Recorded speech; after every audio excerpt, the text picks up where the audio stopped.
game is being played according to the rules of the NCAA.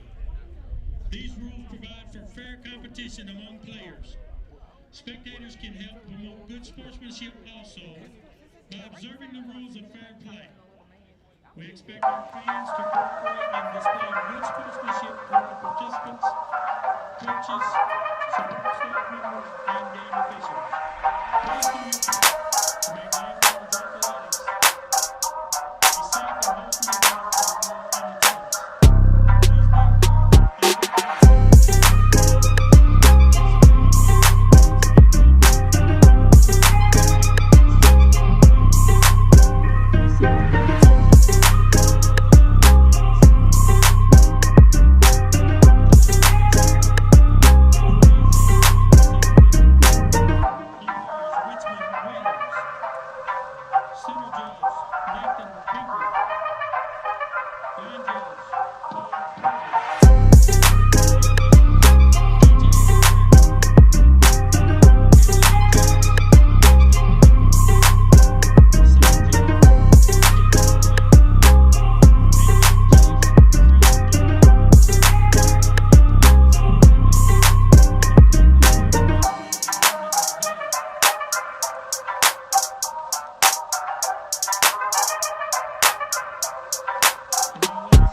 And now, ladies and gentlemen, let's meet the starting lineups for your Lane College Dragons. Number 12, at quarterback, Michael Huntley. At running back, number 24, Isaiah Brown. At wide receiver, number 1, Anthony Sutherland. At wide receiver, number 86, Virgil Young.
think I want to get the cheerleaders behind y'all.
Tell us whenever you're ready. We're ready. Oh, okay. He's ahead of his schedule.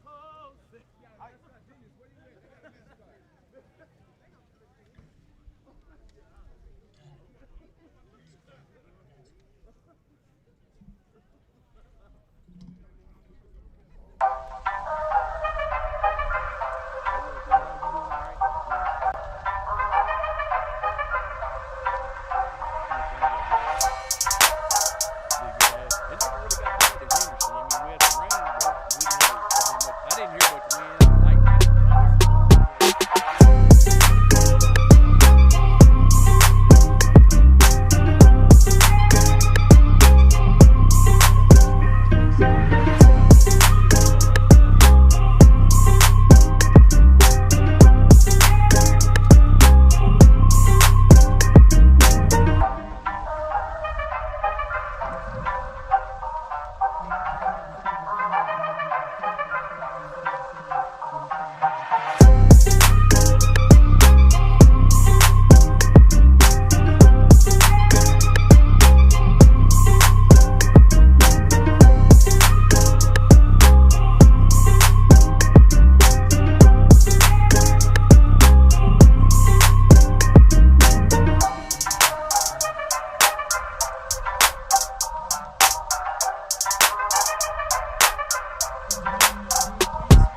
winter.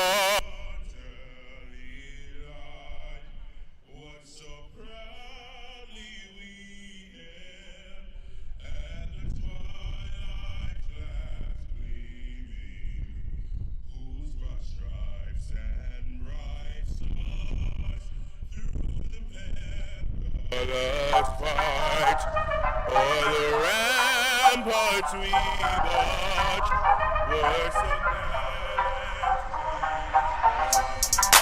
and the rockets red glare, the bombers bursting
I'm Ray Pack, and he is Adrian McGee. We'll be bringing you our play-by-play and the color commentary. Adrian, Lane comes in today 4-2, and Miles comes in at 2-4. What kind of game do you expect here in today's broadcast? You know what? Even though these 12 of these teams have two separate different records, I expect some very competitive football out of both of these two teams. You got Lane that's bouncing back. They had a 4-game win streak earlier this season, but they just had that 49-14 upset loss against Kentucky State last week. You got Miles College Golden Bears. You know, they might have a 2-4 record, but they played some pretty good D1 ball teams earlier this season, and I've seen some better competitive players. So I expect this to be a very competitive game tonight, no matter what the stats might say. But I would agree with you. Know, Miles comes in scoring about 25 points a game, only allowing 23 points a game. Lane's coming in averaging about 36 a game. Of course, now that number you and I discussed earlier, kind of inflated by that 71-0 score over Texas College. But, you know, you still play the game and those count. So I think the team that plays defense wins today. And that's so true. But also I want to talk about Lane College's, you know, against that game against Texas College, fumble ball security. Lane College all season has been struggling with that fumble number. And so hopefully we got guys like Ike Brown that's going to cover that football and make sure that our Lane College Dragons pounded into the end zone today. Well, now in fairness, remember what the day was like that 2 weeks ago today on homecoming against Texas College. There was a lot of rain in the first half. And so ball security, and you're correct, ball security in the rain, but I think the weather had some effect on that. But again, Lane's got to keep that down. So, you know, you got the numbers there. We know we're gonna have Michael Huntley starting at quarterback, dual threat quarterback. Can do damage on his feet as well as in the air. Of course, you mentioned Ike Brown. And you mentioned earlier Anthony Evelyn. Those are the three. Those are the keys. He's just an athlete. He'll take the ball on a handoff or a pass. So, all right. Well, we are counting down, and we're going to move up to the press box, and we'll bring you live action in just a few moments. Again, stay tuned for Lane football. Good job, man. Good analysis.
control that banner. What do you mean break it? I do it so good. I'm not out to the oh, what is it?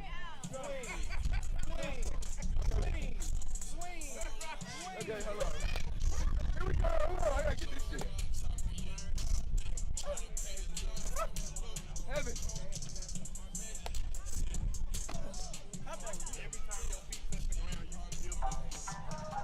Fuck it, I'm gonna keep doing this. Everyone is with it.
from Michael Hunley to number 11, Joshua Bunton.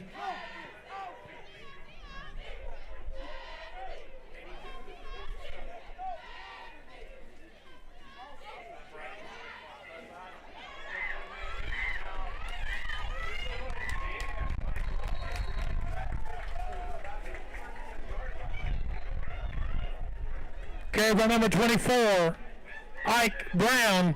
Another Dragons first down.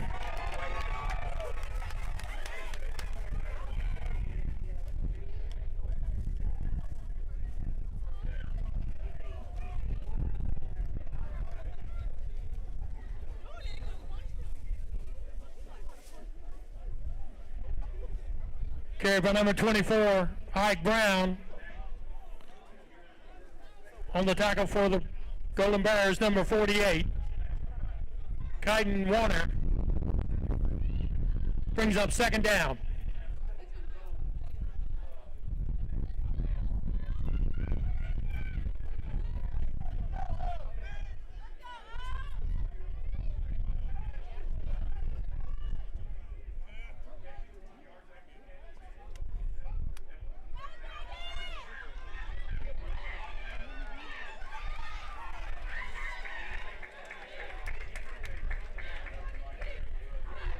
Carried by number 1, Anthony Evelyn. Gain of 4 on the play. Brings up third down.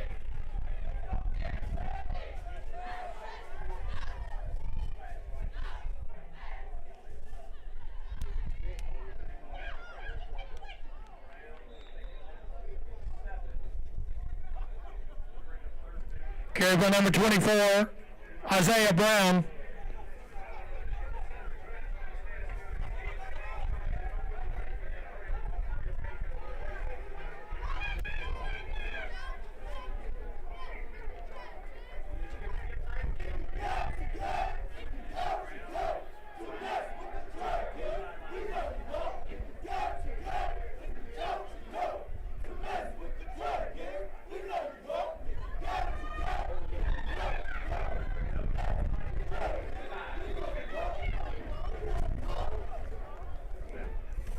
Michael Hunley with the keeper.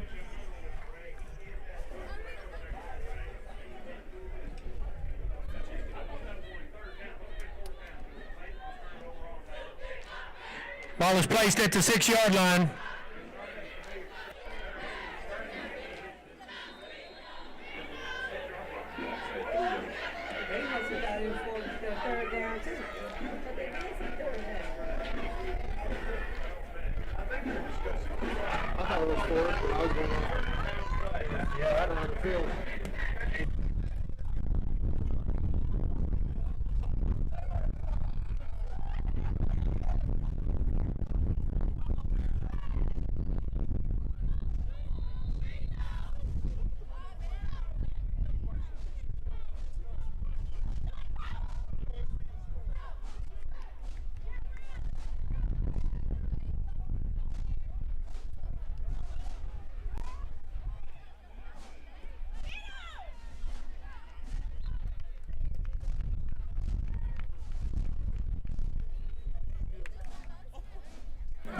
Carried by number 3, Dante Edwards. Gain of 3 on the play.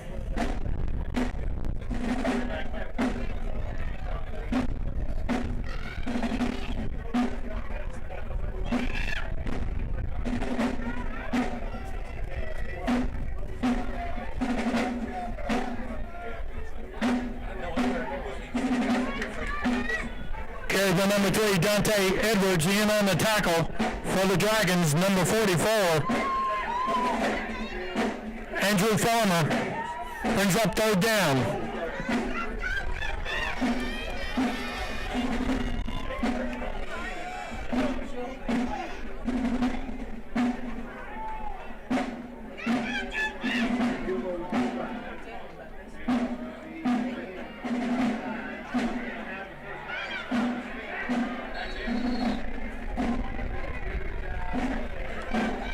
Number 3, Dante Edwards on the carry. Result of the play is a first down.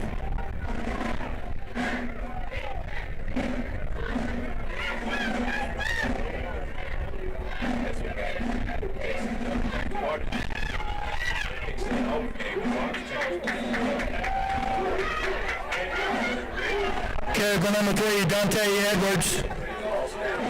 Tackled by number 32, Bryce McKenzie. Brings up second down.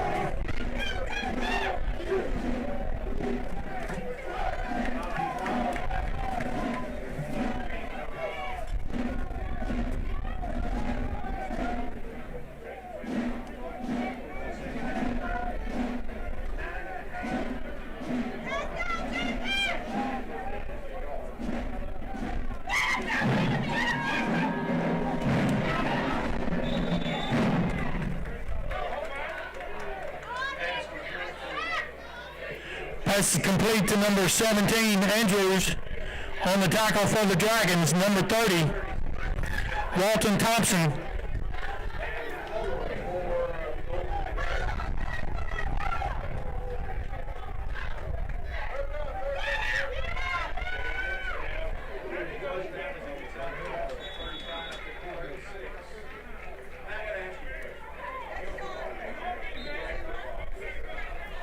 Carry for number 3, Dante Edwards. On the tackle, number 7, Jeremiah Brown. Timeout on the field. And number 3, Defensive injury. Nigel Canada.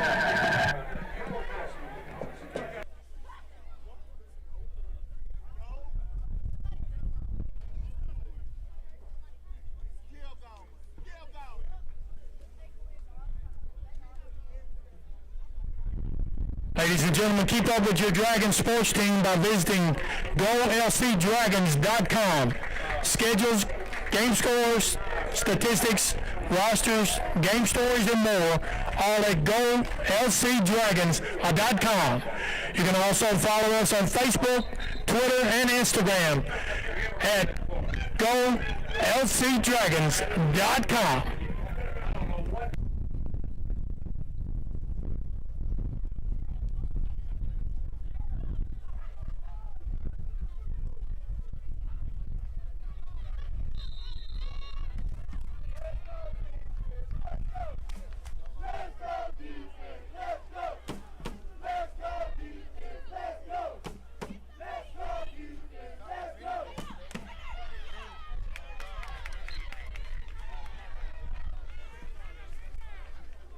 The number 3, Edwards. On the tackle for the Dragons, number 8, Jeffrey Johnson. Brings up second down.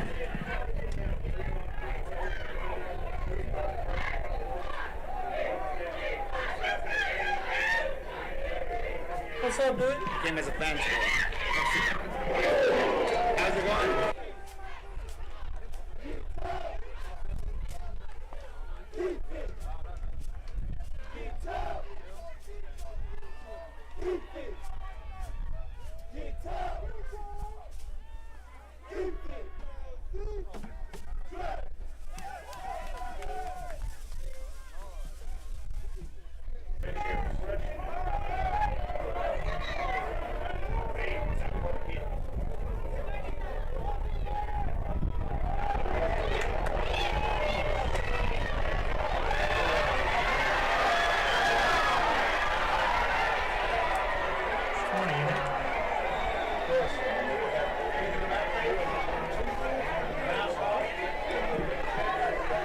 Carried by number 20, Kingston Davis.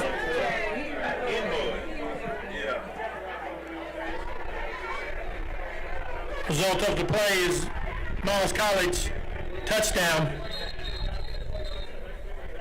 Injury timeout. On the field. Defensive injury.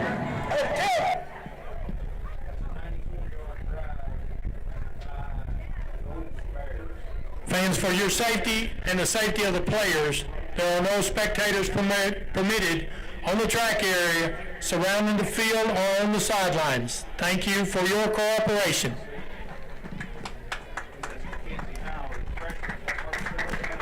Nice round of applause for number 52, Mackenzie Howard.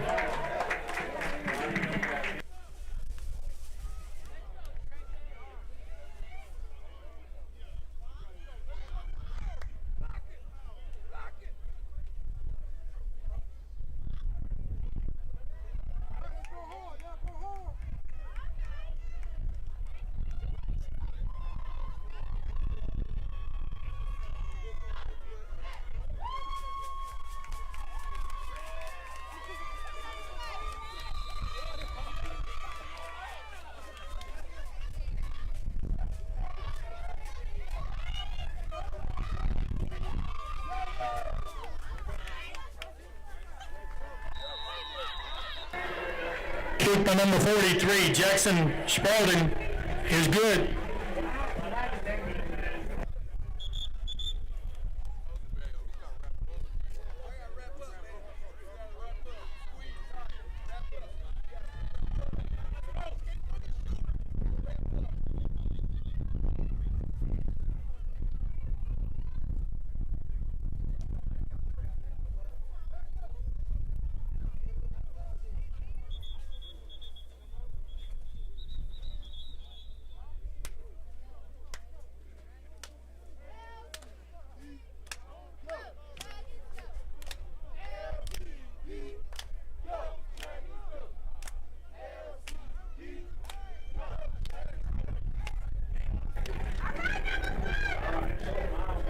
Back to receive for the Dragons, number 1, Anthony Evelyn.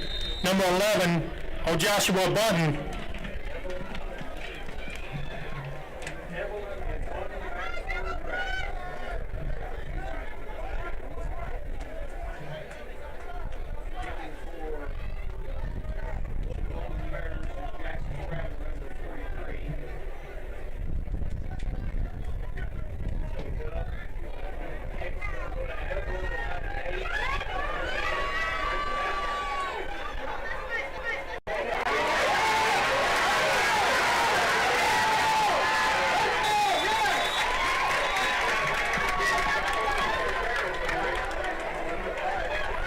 Anthony Evelyn on the return, forced out of bounds at the Golden Bears 49-yard line.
Carried by number 24, Ike Brown. In on the tackle, number 14, Cameron Sneed. Brings up second down.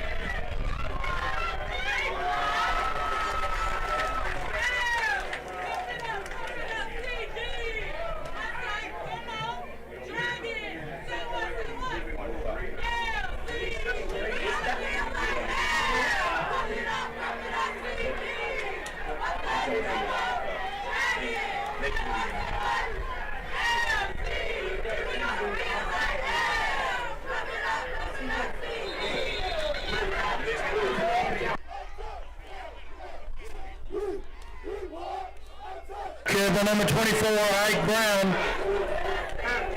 Gain of 2. Brings up 3rd and 4.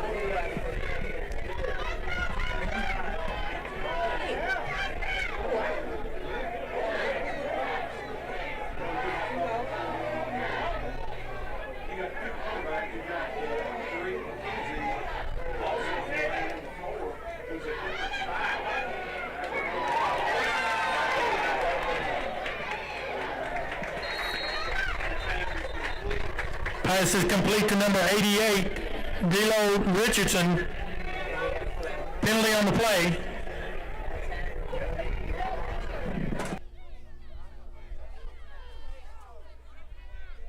Holding. Offense number 79. 10-yard penalty. 3rd down.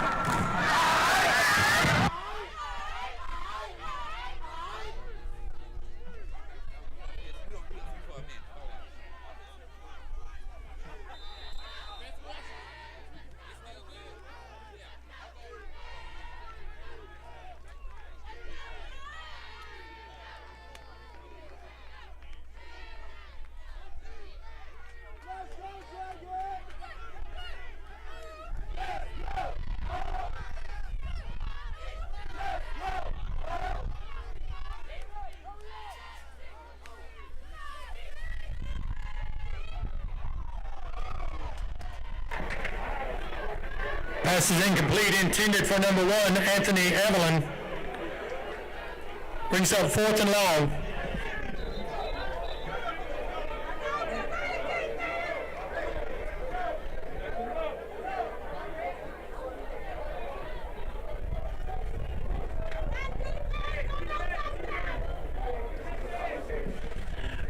Back to punt for the Dragons, number 39, Kevin G.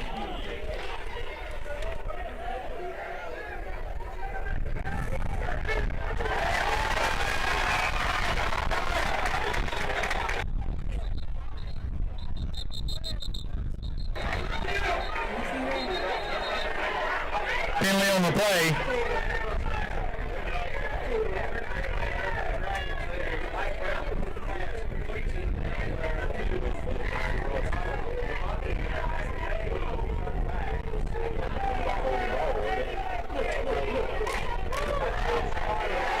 Legal substitution, offense, number 11. 5-yard penalty, 4th down.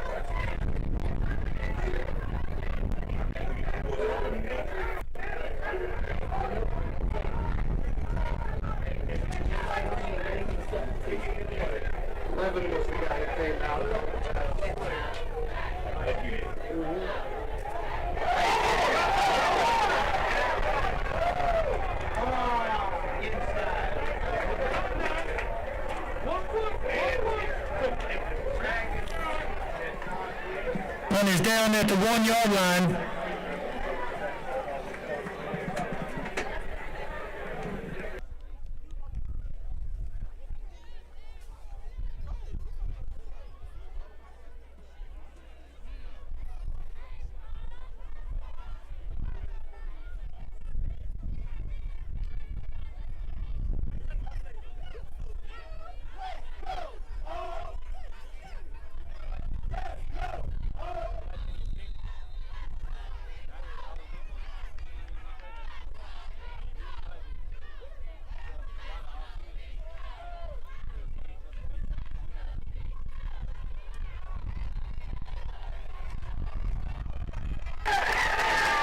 Tackle in the end zone by number 44, Andrew Farmer. It is a safety.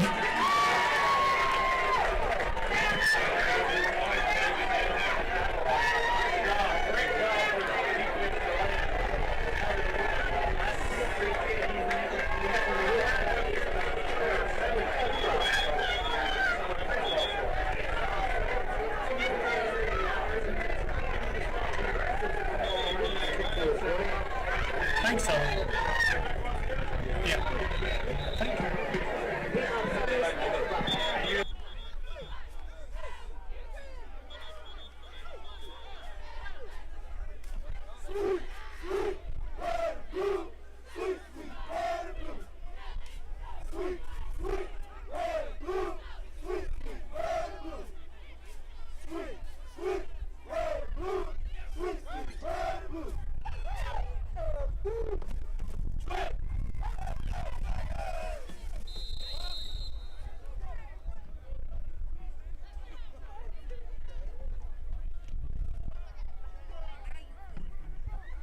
Kicking off for the Golden Bears, number 43, Jackson Spraden.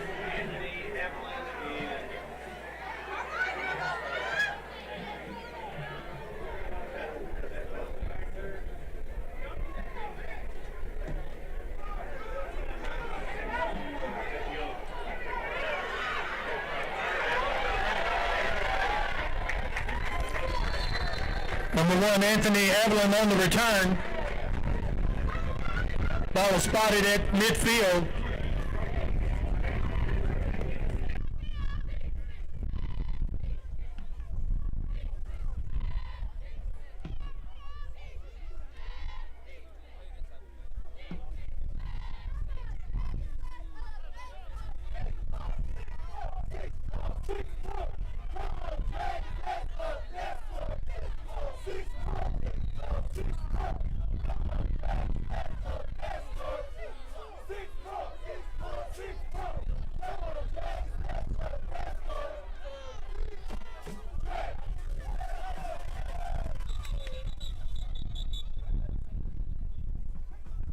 First charge timeout, Lane College.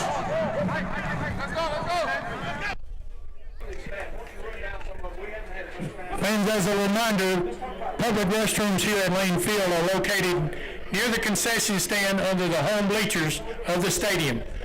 Also, this is a smoke-free facility. Please refrain from smoking within the stadium. Lane College thanks you for your support and cooperation.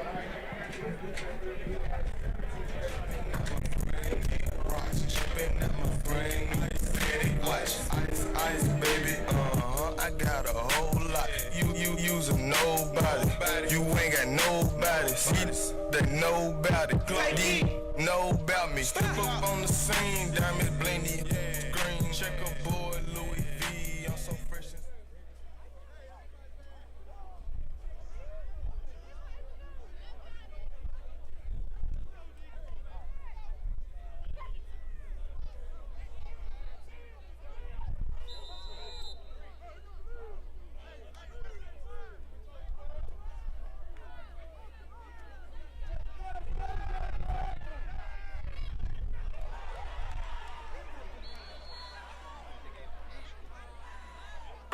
Pass is complete to number 86, Virgil Young.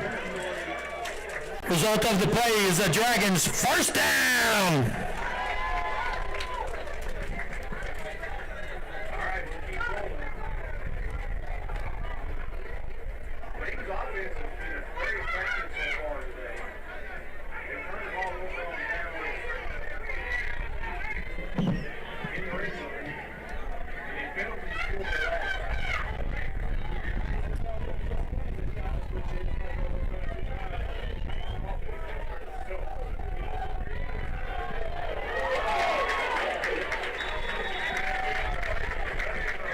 Pass is complete to number 5, Ryan Whitaker. On the tackle, number 5, Mitchell Smiley.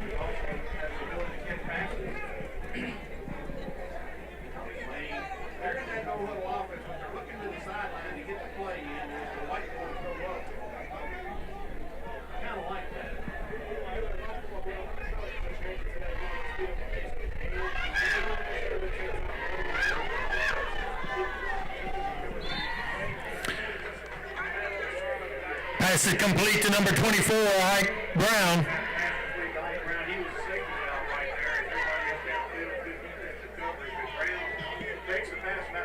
Ball was at the 15-yard line, second down.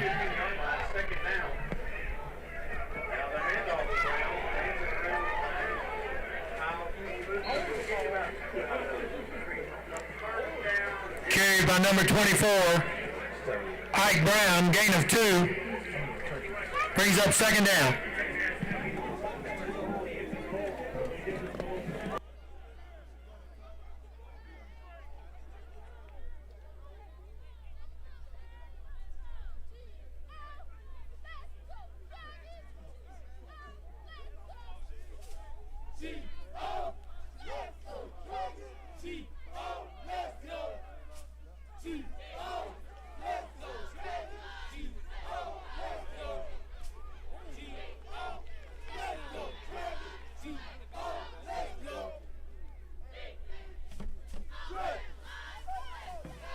Carry number 12, Michael Hundley.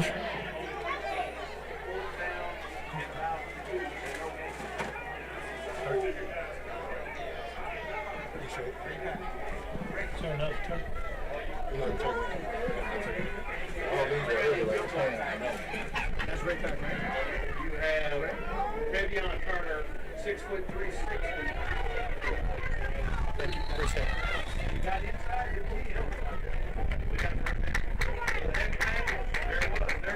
Carried by Ike Brown.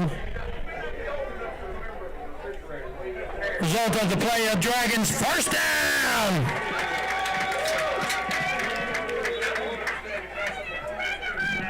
Of the first quarter.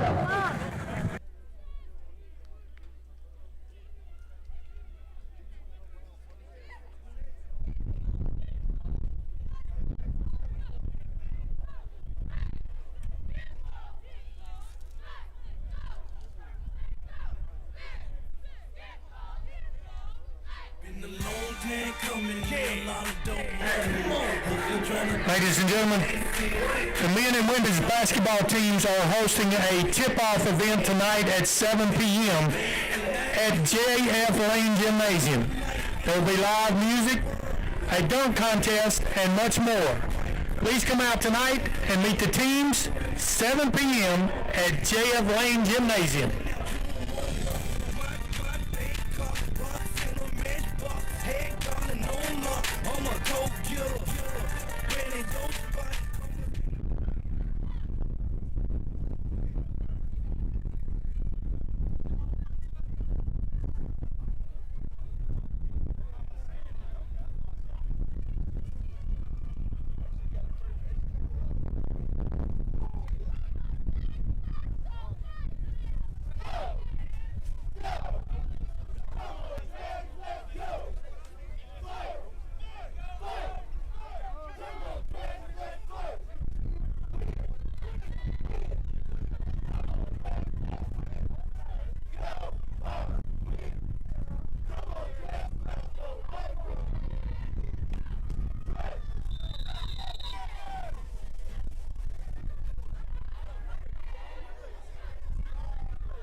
Carried by number 24, Ike Brown. Gain of 2. Brings up second down.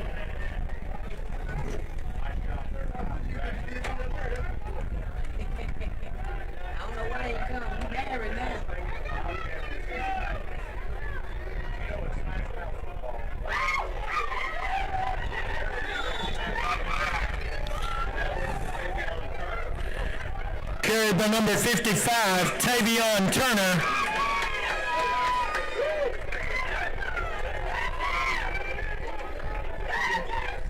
Picks up 1 yard, brings up 3rd and 7.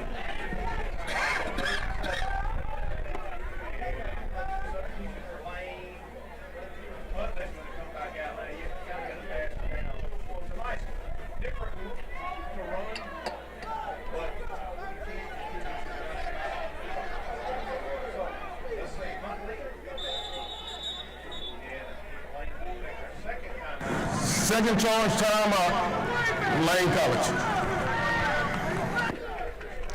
Ladies and gentlemen, don't forget to check out the concession stand. It's serving up all your favorite game day eats. Grab some popcorn, a drink to go along with your sandwich, and get ready for today's action.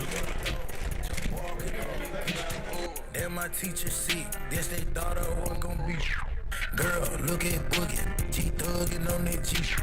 Shoot that Drake, jump in that water, Draco chopper CC. She said Boogie real, no I'm solid, IEC me. Pull up on me in that hallway, be super, we do defense. Get back on that E-way, hop out walking, we didn't. Try to keep my banger, don't do features, go remix. Case closed, still told Draco.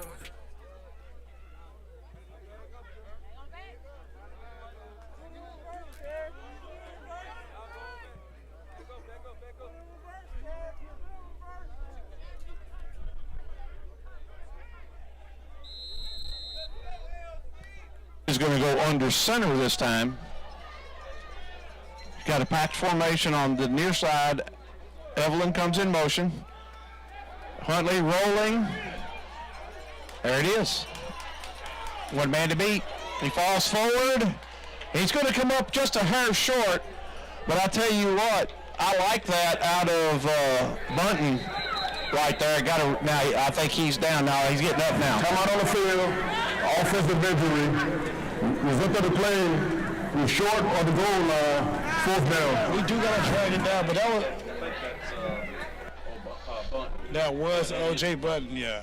He is down. He just got brought down at the 1 yard line. Hopefully he can bounce right back up. See Dr. Greg Johnson in the red there. If they've got the camera over there, making his way across the field. He's from Sports Orthopedic and Spine. And they take care of area athletes, so I'm glad to see him over there. And, you know, that extra lunge he made, then he took a pretty good hit. And you gotta respect that, trying to make that extra step for the play, extra reach for the play. But you know, O.J. Button, he is a big part of their offense, and hopefully he can get back up from his injury, and we'll see him later in this ball game. And they're still tending to him. He's moving around over there, so that's a good sign. He may have just had the wind knocked out of him. He may have fell on the football. I've seen that a lot lately, the falling on the football on you had that the air out of you. Knocking the wind out of you. But yeah, O.J. Button, he's back up. He has a little limp. And speaking of him, on the season, he has about 17 receptions for 449 yards, and he's averaging about 26.4 yards a game. See, that's your big-time receiver yard-wise. That's the most on the Dragon team. Yeah, he's coming up limping a little bit, but it's always good to see the man walk off under his own power.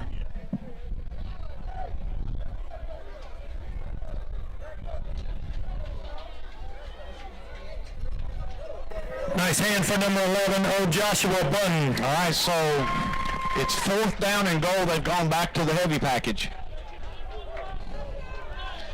And Miles has packed the box. That was a nice bootleg, though, by Huntley there to roll out. A reverse bootleg. And here we go. 4th down. The worst thing that can happen is they take over again, and he's in the end zone.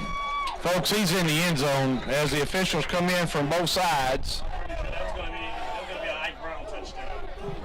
That's got to be a touchdown. He's way over the line. Let's see. And yes, there it is. Hey, the officials did a good job. I'm not done. Mike Brown on the carry. Call on the field is a Dragons touchdown. That's where the ball was. So the Dragons now take an 8-7 lead with 13:27 left.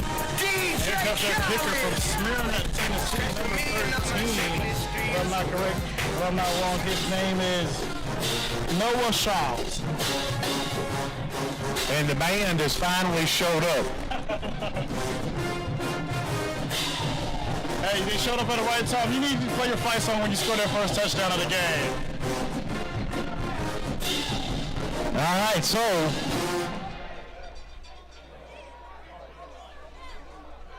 Noah Shawls in for the extra point attempt kick up. That splits the uprights. So the Dragons, by virtue of that number 13, with Noah Shawls, that's the extra point there on that punt. Dragons now lead 9-7. Lead 9-7, 13:27 left. So it's going to be a 97 ball game. We're going to see what Miles College has to answer back with that drive. You know, they didn't want that with that muff punt. That's not how they wanted that field position to go. But we're going to see what they do out here right now. Keaton Davis with an amazing touchdown earlier, but we're going to see can he bounce back with his Golden Bears right now. You know, they've gone away from him and went to Edwards as the running back. But now on the first, before, I don't know if we were on or not, but the very first kickoff of the game, that kick was muffed and the ball ended up down about the 6-yard line. So special teams play is the difference in this game today, as Shawls has it teed up at the 35.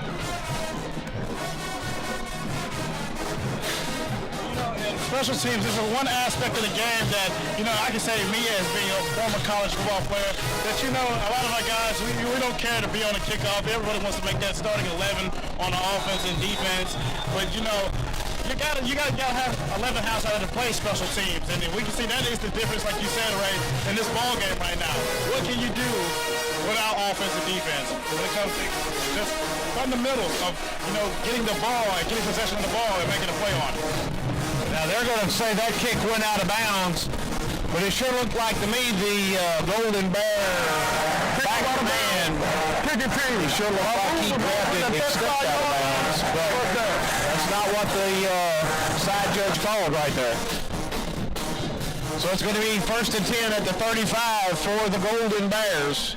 That's their best field position of the day. Yeah, that is, like you just said, right, that is their best field position of the day. They finally got some type of kick that went out of bounds that gave them some type of hope. So they're going to start out right here on, I don't believe, a 25-yard line. All right, you got trips to the near side, a single receiver, far side. Shotgun formation, gonna look to throw, is gonna be a quick hitter. And that was almost picked off. Did you get a number? I didn't see a number, but I saw it was almost picked off. The number, that's going to be number 8, Jeffrey Johnson. Pass is knocked down, but number 8, Jeffrey Johnson, brings up second down. On that side, you don't see his name on that list of too much there. We don't have the defense. We used to have offense on there. A big play brings up 2nd and 10. Pistol formation this time. Twins each side.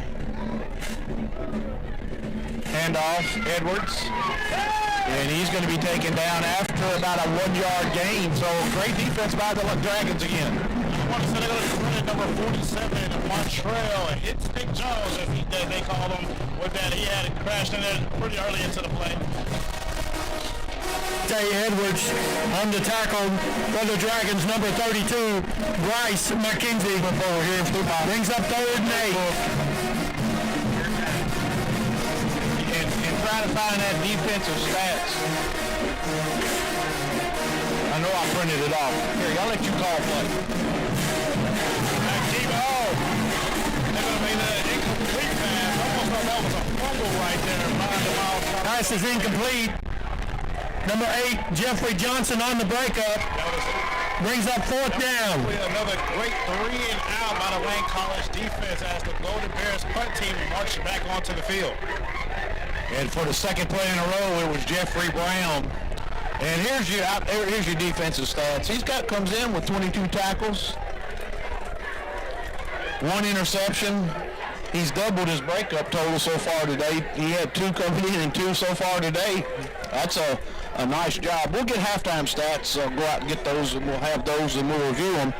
Don't forget, after this game, we'll have an interview with Coach Brown as we talk about and delay a game. Unless Miles takes a timeout. Kicker team number 41. 5-yard penalty, 4th down. There's Jay Finch, 5 more yards.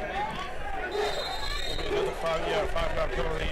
It's going to make that 4th and 15. Back to punt for the Golden Bears, number 41, Jay Finch. Back deep for the Dragons, number 86, Virgil Young. Just get away from it, let it roll. It's going to roll dead inside. That's a nice kick. It's going to roll dead at about the 16. Ball is down at the 16-yard line. The Dragons going to march back out here, but I'm really kind of see what Coach Brown might do. Play. We got 2 flags back here. There are 2 penalty flags on the play. So let's see what the call is right here. I don't know if you're going to have offsides or a false start. Here's one, but I don't know. Coastal Fire defense. Ticket number 84. 15-yard penalty. Automatic. 1st down. So it must be a roughing the kicker call. That's going to be a costly penalty. You cannot afford, personal fouls like that on 4th down. That's an automatic 1st down, and that's a 15-yard penalty. So we're going to see these Miles College Golden Bears march back out on offense. Penalty was against the Dragons. I was watching the ball. Automatic 1st down. So the Dragon defense is going to come back out. That's going to put the ball at the Golden Bear 46. And to get a little explanation in there, the umpire up there explaining exactly maybe what happened. Yeah, that is a costly penalty. You give them a whole other set of 4 downs, especially after keeping them for 3 and out. So we're going to see what the Golden Bears are looking out here to do with it. First charge timeout. Miles College. Miles is going to take a timeout. We'll take a short break here so we can. Ladies and gentlemen, coming up at halftime, we will recognize our football senior athletes and our training seniors. Your Lane College volleyball team will host Miles College in a doubleheader on Tuesday, October 19th. First serve is at 3 p.m. at JF Lane Gymnasium. Come out and support your Lady Dragons volleyball. Everybody eats the chips in the cookie dough. I got you. I tell Roger every time. Now, I know he's not doing it now, but when he was SID, that was part of his job. I told him, I said, don't waste your money, buy me anything. So, well, we just buy so many. And I'd always give it to somebody else. Typically a student. All right, we are back. Pistol formation. Griffin, the quarterback. The running back is your man, number 20 this time. That's first series we've seen him pass over the middle. Going to be a holding penalty right there. It's not pass interference. Pass is incomplete. Penalty on the play.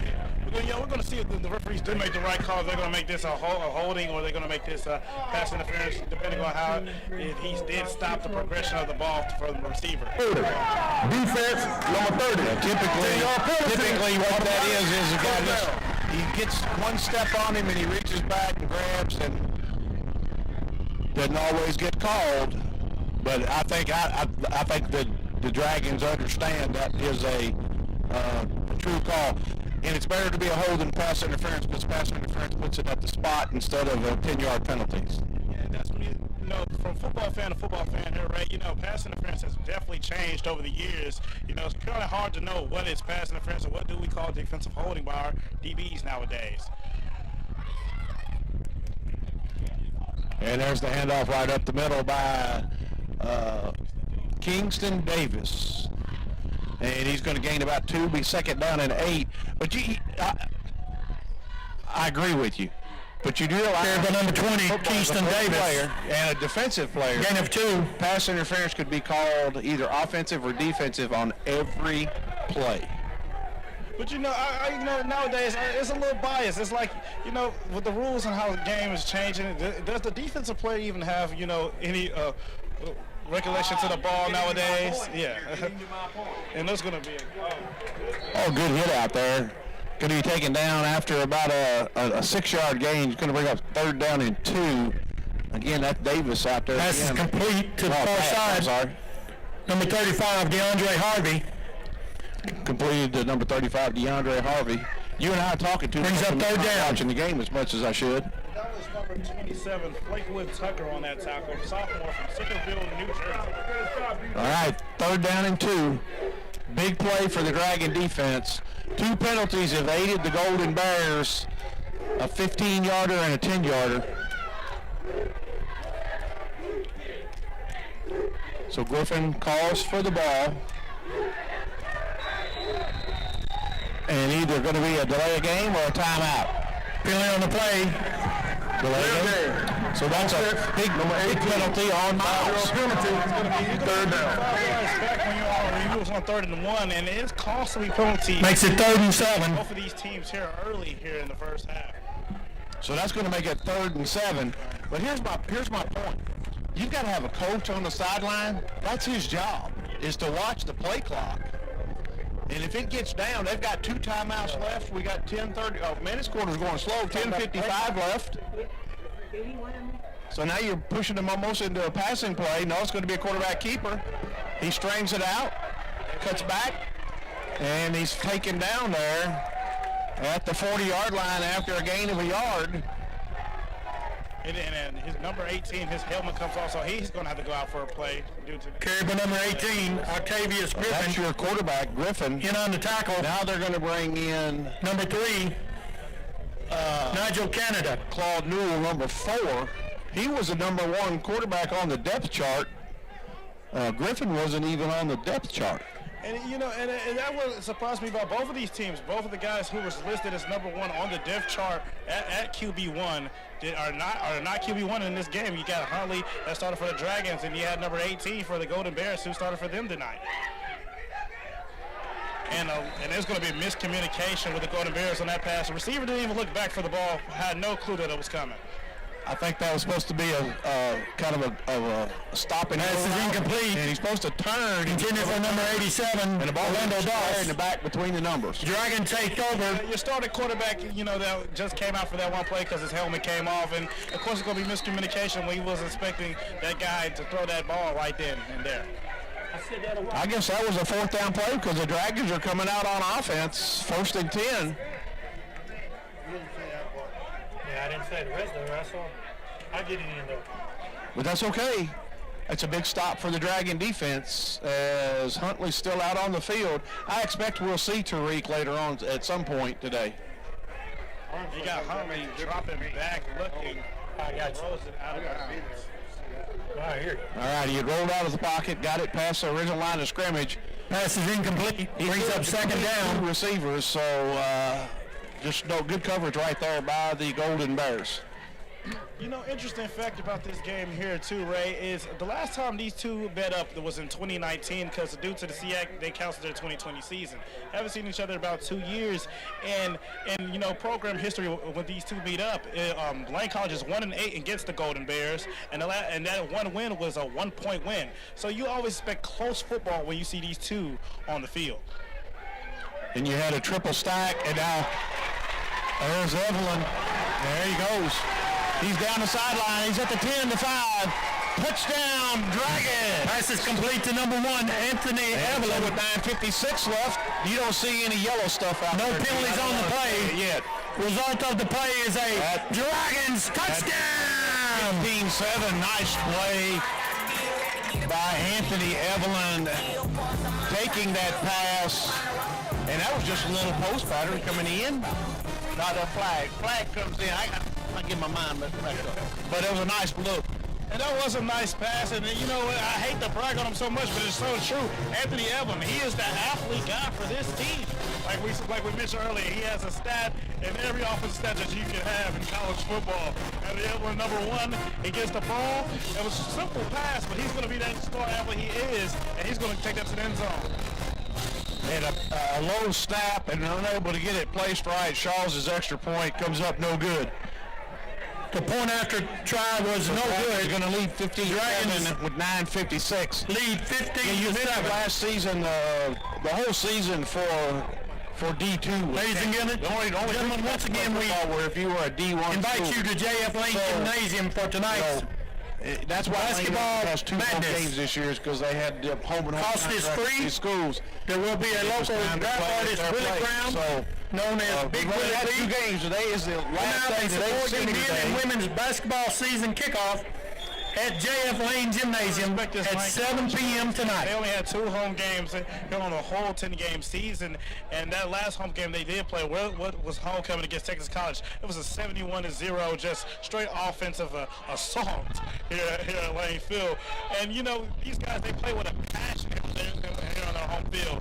You also got to respect the fact that they only had 2 home games, and they had a 4-game win streak.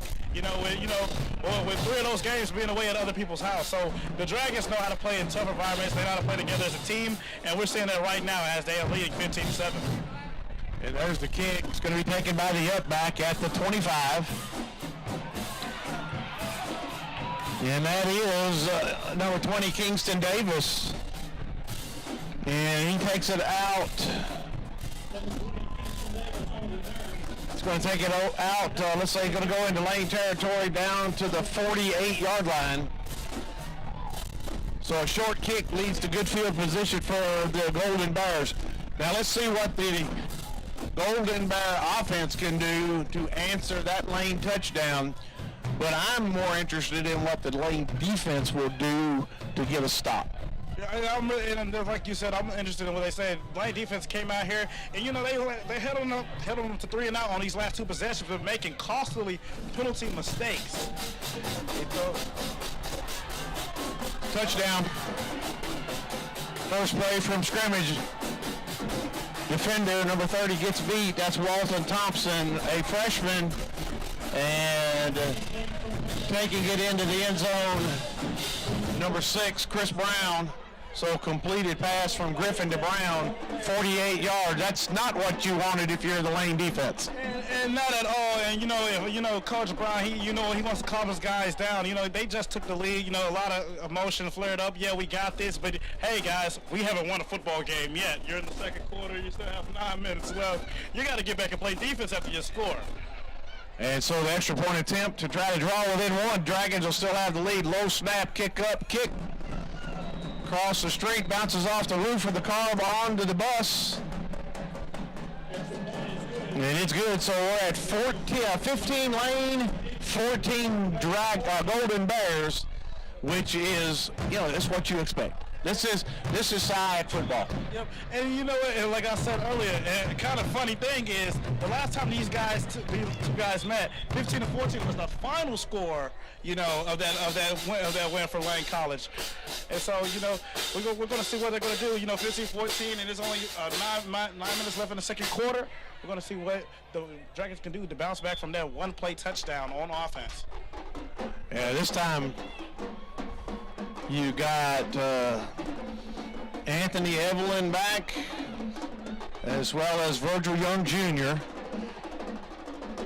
I think what Lane needs to do right here, and notice I said I think, I'm not a coach, they need a long, sustained drive, not a short drive.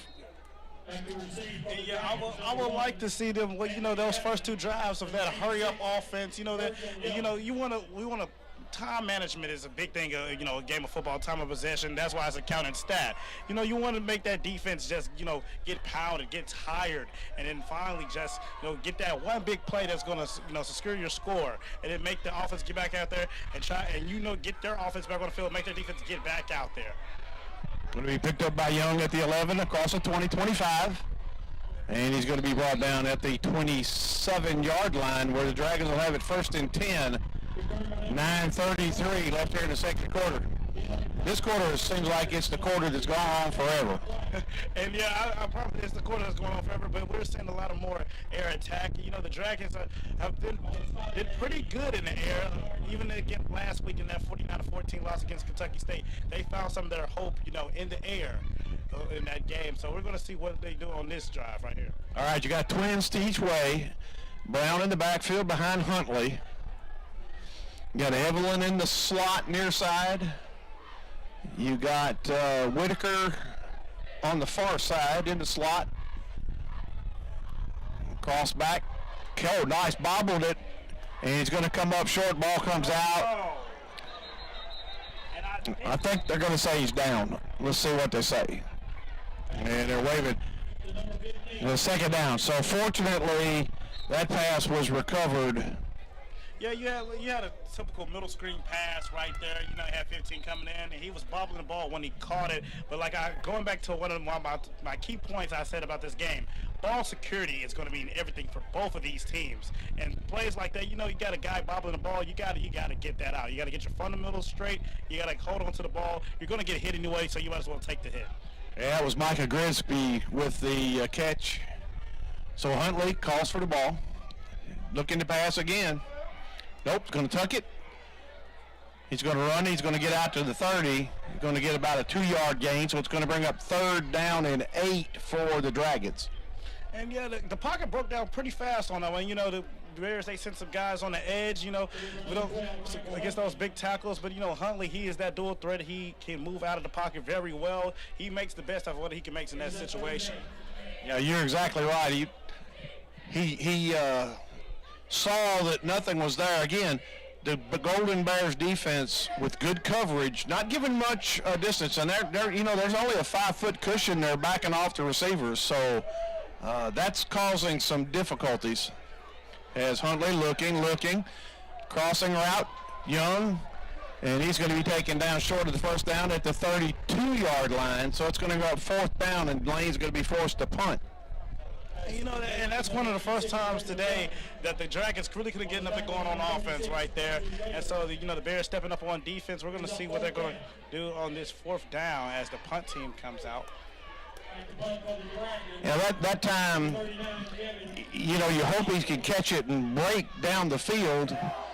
But that time the this defense is pretty good for the Golden Bears. As back to punt for the Dragons.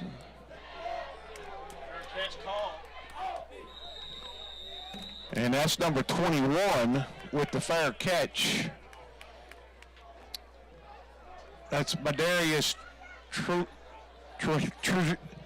well, I can't even get that one out. Trujillo. Trujillo, as Coach Ogden says. But that puts the ball at the 32-yard line of the Golden Bears. 7:27 left here in the first half of play. I'm Ray Pack. He's Adrian McGee. Let's see what we do right here. Let's get this play, and then I'll throw it over to you.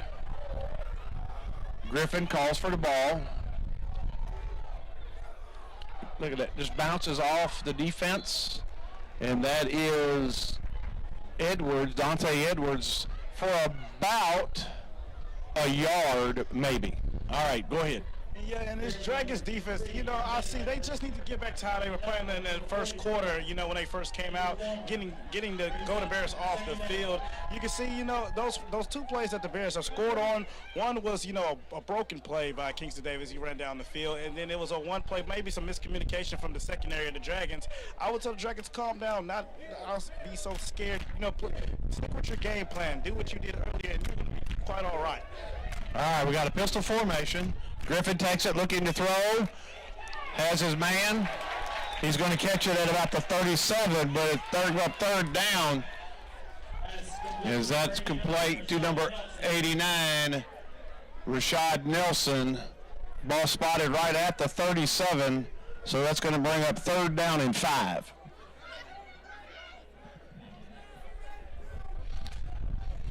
All right, twins each way.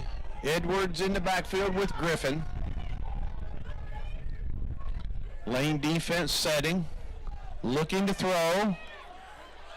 Pass complete.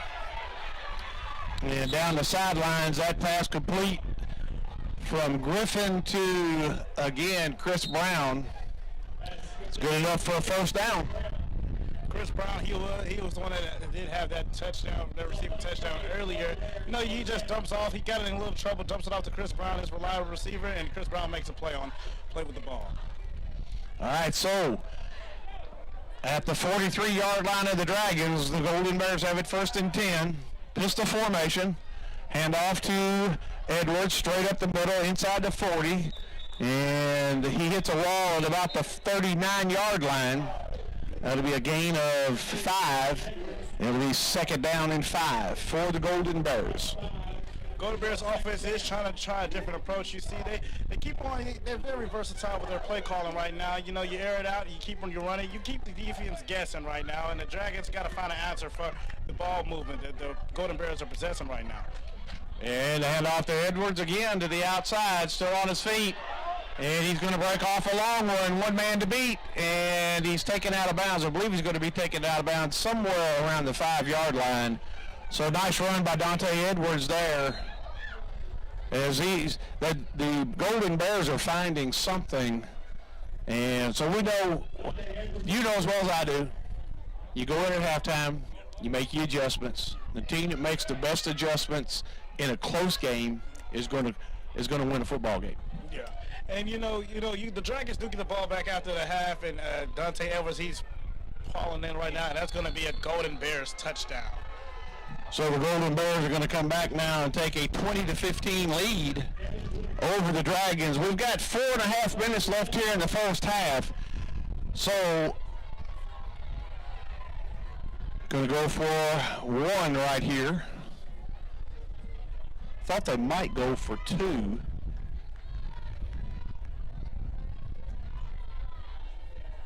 But it is 20-15.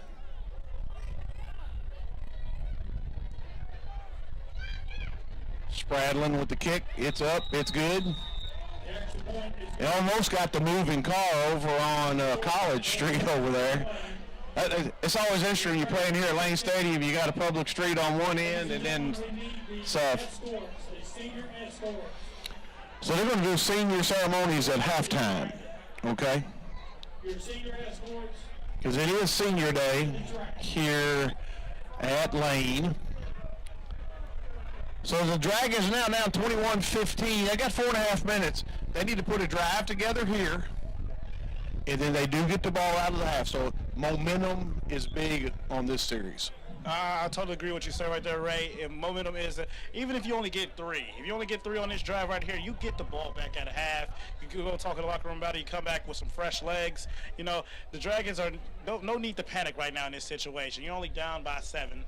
And so, you know, you just got to play your football. Play your game plan. Don't switch nothing up. Go into halftime, listen to your coach, make your adjustments, and come back out ready to fight. But we're going to see what they do in this drive. If, you know, they get 7, and that's going to be great. It's going to set them up for a tie ball game next half. And if they get to 3, they're going to still be in a great position with getting the ball back at half.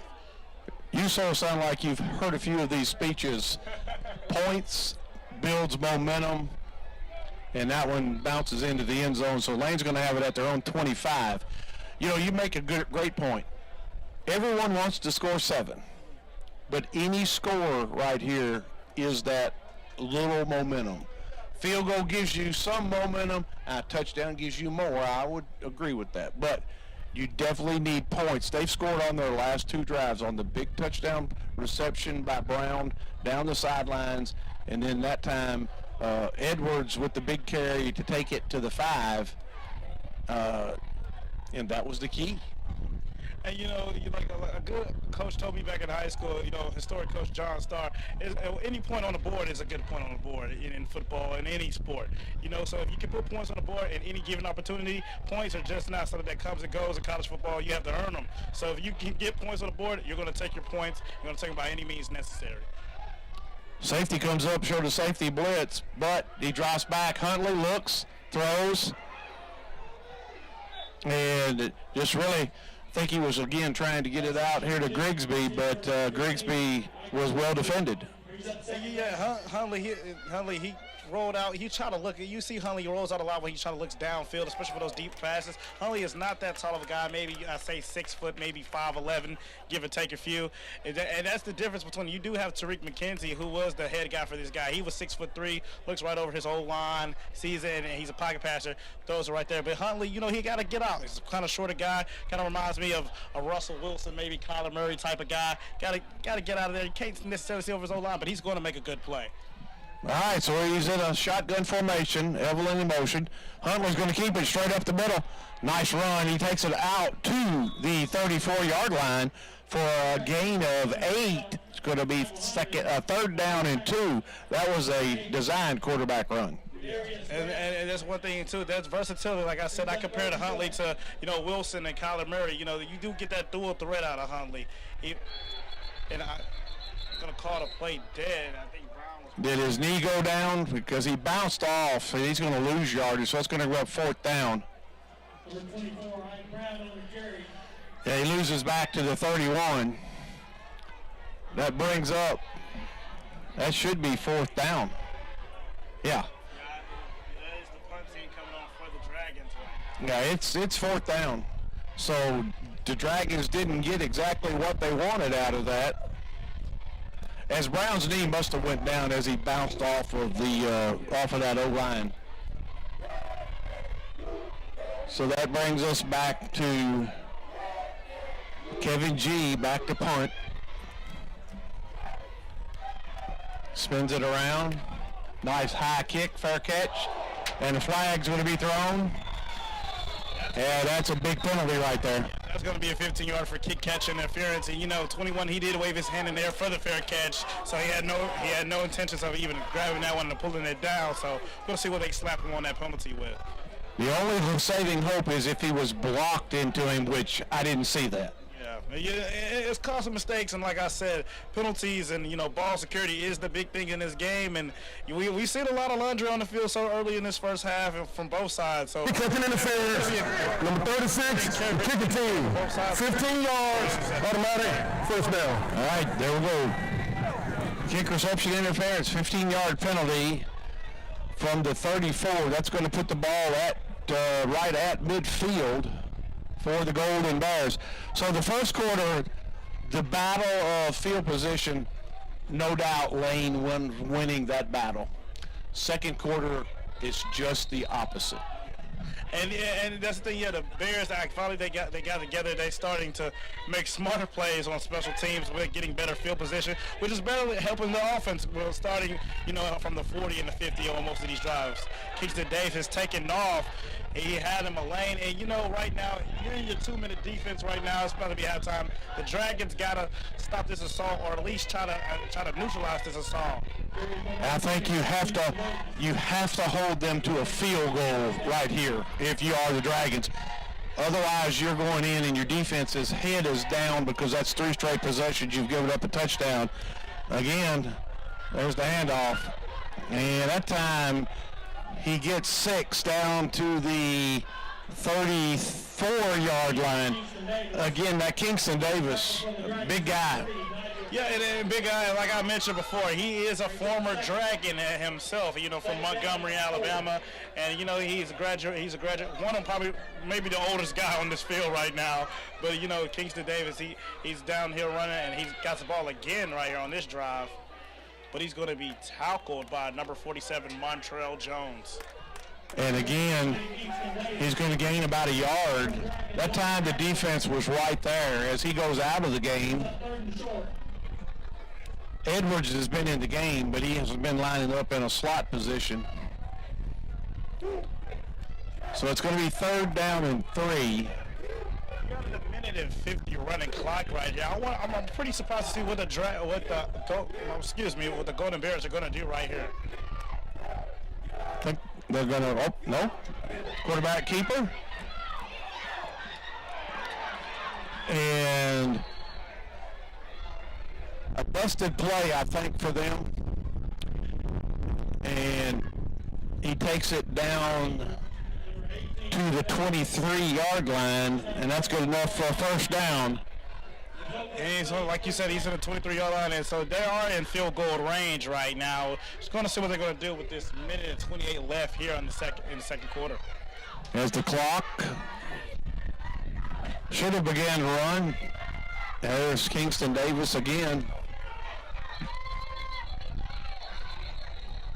And the Dragons trying to strip the ball. He's going to pick up 3. He gets it down to the 19. And let's not forget the Golden Bears do have 2 timeouts left in this minute and 8 running clock possession right now. That's correct. They have 2. Lane has 1. I think they're content right here to let the clock run. I think they're going to be content with right now the Golden Bears, they're trying to get that touchdown obviously right now, but if they don't, they are sure well in field goal position to go into half. There's the catch, or the snap, down to the corner of the end zone, out of the corner of the end zone. Definitely an uncatchable ball. So that brings up 3rd down, and we've got, 39 seconds left here on the clock.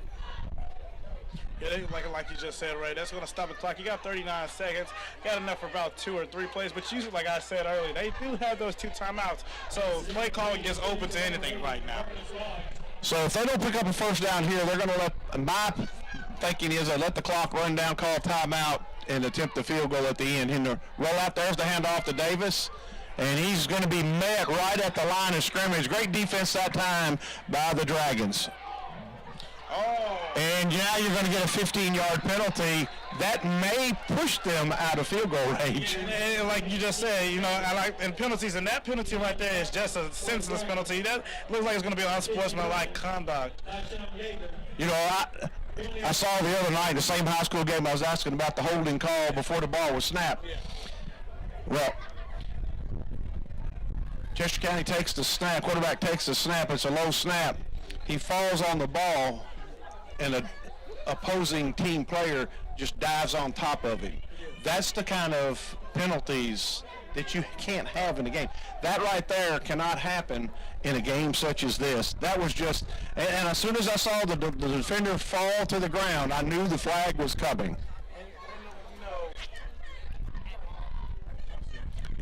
So what are they discussing? Well, now they could refuse the penalty and make it 4th down. Well, it's going to be 4th down no matter what. You definitely want to make them repeat 3rd down. Push them out of field goal range. There you go. I want to push them deeper. Give a challenge to that kicker if they're going to bring him on the field. which I think they are right now, if I'm not mistaken. Number 41 and 43. Let's say the ball's at the short of the line of game. After the play, the personal foul, unnecessary roughness, offense, number 35, field goal. 15 yards by Rule. That foul carries with 10 seconds subtraction. The game clock operator, please reset the game clock to 17 seconds. Yes. 17 seconds. When they handed the ball off to Davis, that told you exactly they were going to take the down, let the clock run, call timeout, and then go in and attempt the field goal. Now you've gone to a 50-yard field goal. Third and final timeout, Lane Collins. Lane took their third and final timeout, which was a smart move.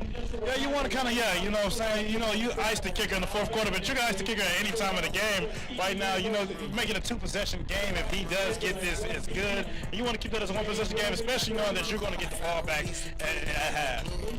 And you hit it on the head, because you said this makes it a, let's see, they're up 6, so to make it a one-possession, it'll still be a one-possession game, they're up 8, but your philosophy is right. This is a big field goal. And I don't know what the Spradlin's longest kick is. Now, we saw him on the kickoff. Of course, you don't have a holder on the kickoff, but he put it in the end zone, so we definitely know he has a leg. It all depends on the snap and the placement of the football right here. Yeah, I got to the stadium, about 10 a.m. this morning, and I saw these guys coming in, getting out the bus and warming up, and this kid, he does have a pretty amazing leg, what I see from the warm-ups, so we're going to see if he can knock this down and change the dialect of this game right now. All right, and he takes his 2 steps, ball down, kick up, that's going to be short. Oh, wow, that looks short from up here. It must have just cleared the bar, but it sure looked like it went in front of the bar. It's too bad we don't have replay. Yeah, that's what I'm saying. I wish that we had the game clock for 12 seconds. 12 seconds on the game clock, please. Wrong enough. It didn't look even kicked hard enough, but I guess, we're not the referees, we're not the officials out there, so we got to go with the call. It's going to be a 24-15 game. So 24-15. 12 seconds left on the game clock. If you're the Dragons, you catch the kickoff, you go under center, you take your knee, you go, or do you, no, let's check your coaching prowess. Would you take a knee, or would you take a shot? If I'm Andy Reid philosophy type of guy. I like to gamble a little bit, so I'll take the ball. I see what I get on the return, and I get Huntley or I bring in McKenzie, and I'm like, hey guys, we go 5-0. Let's throw this thing until the clock goes dead. All right, that is a definite possibility. We haven't seen Tariq McKenzie yet today. I anticipate we will at some point. All right, so Spradlin's going to kick it off. Dragon band on the far side of the field. We won't have any commentary for it, but senior ceremonies and festivities are at halftime today. There's the kick. And, hey, they pooched it short. Lane falls on it at the 45. I believe that's number 84. And a lot of people that don't really know football wouldn't understand, but that was probably the smartest play to make on that kickoff, especially you don't want to kick it down back there to Anthony Evelyn, who is one of the most dangerous guys on his team, who is their true athlete, and he's been having great, probably averaging 30 yards off the top of my head, probably every return he done did this season. Well, Brian Morris falling on the football did exactly what you're taught to do on a kick like that. So you got shotgun formation. You got a running back on each side, single receiver to the far side, 2 ends to the near side. Huntley takes it, looks. He's looking for that deep shot, still dancing around. And finally, he intends to pass over to Young, but just really good coverage by the Golden Bears. But there's 2 seconds left.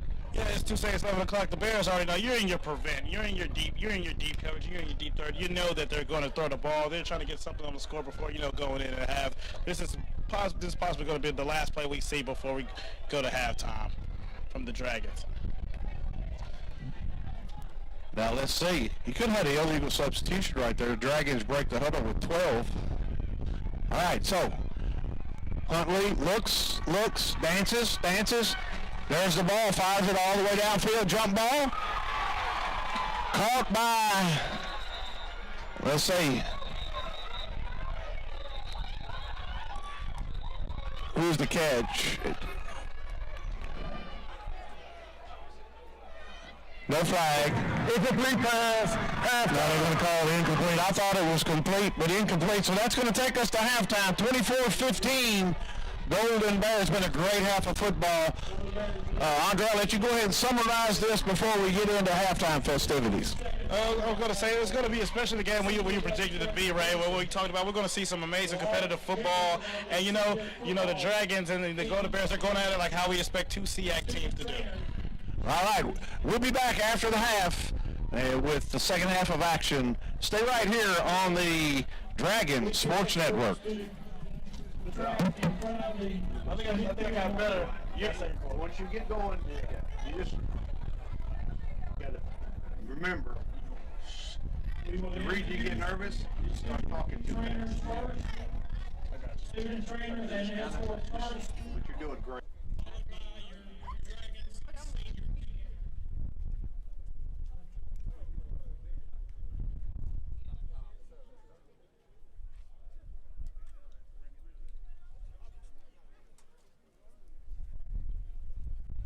They just have the program there.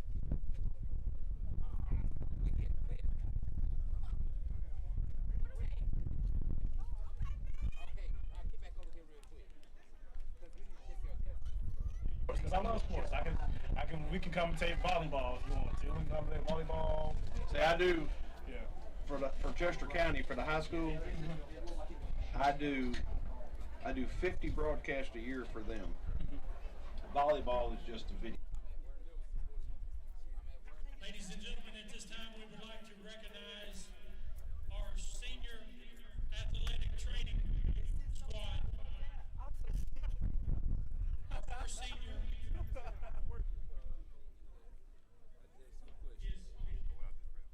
Patka Renee Jones. They're out there. They're going to come outside. They wanted to enjoy. She has a kind escort group with her today.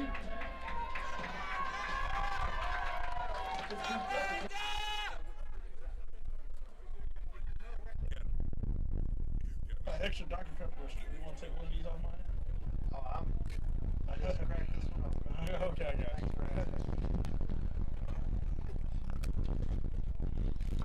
Please. I'll take one to Roger too. Is that all they need? Got there one. All right, go ahead, man.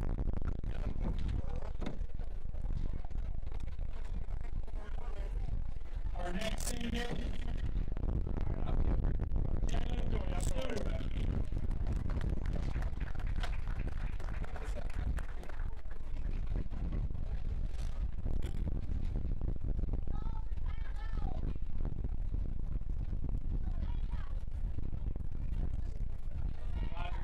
our next senior is Randy Griggs, escorted by Kenneth Griggs and Tawana Reeves.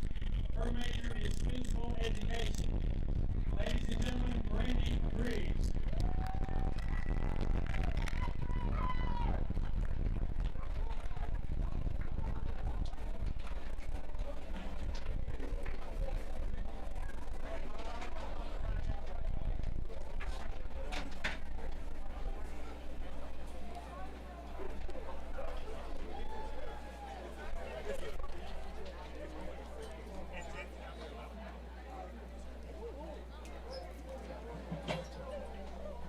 Our first senior football player is Michael Grigsby. Escorts Maurice Grigsby, Jonathan Grigsby, Noah Grigsby, Terrence Kinney, Sammy Benson, Yana Benson. His major is physical education. Number 15, Michael Grigsby.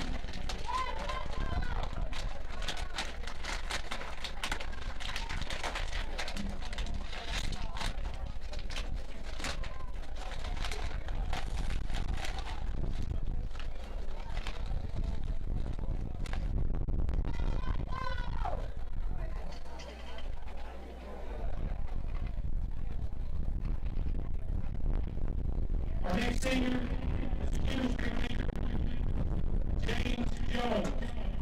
Being escorted today by James Jones Sr., Jamisha Jones, and Tiffany Jones.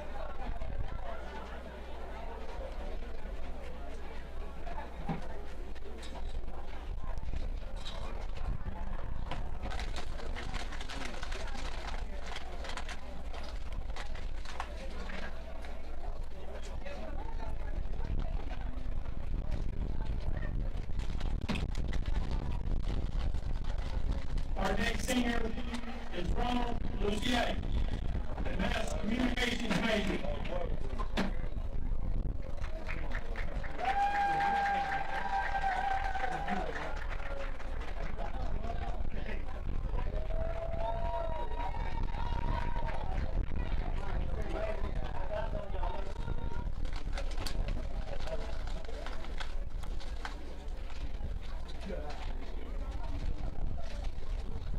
Our next senior is a business major, number 85, Logan, being escorted today by James and Anita Logan.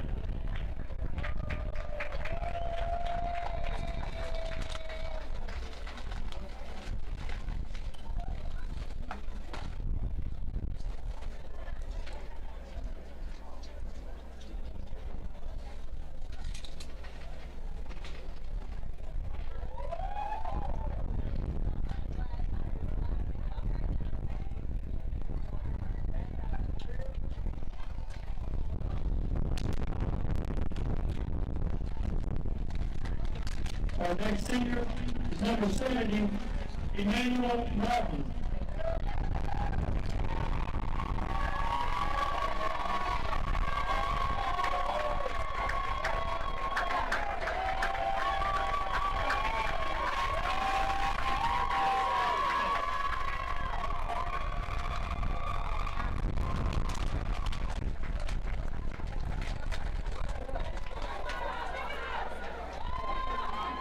Our next senior, number 5, Ryan Whitaker.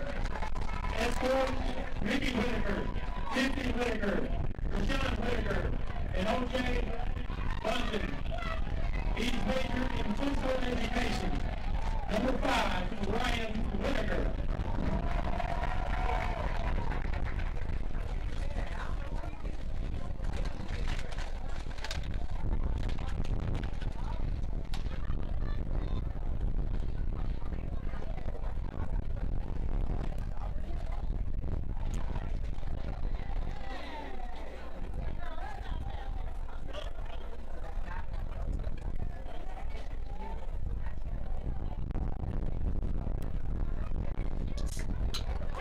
Our next senior, number 12, Michael Huntley.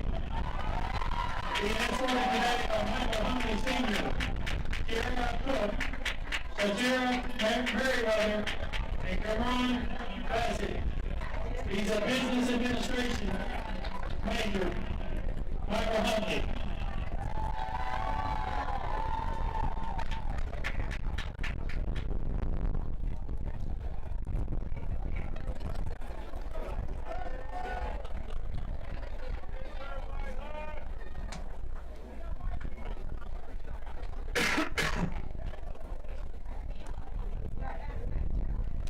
Our next senior is number 32, Bryce McKenzie, being escorted by his brother, number 4, Tariq McKenzie.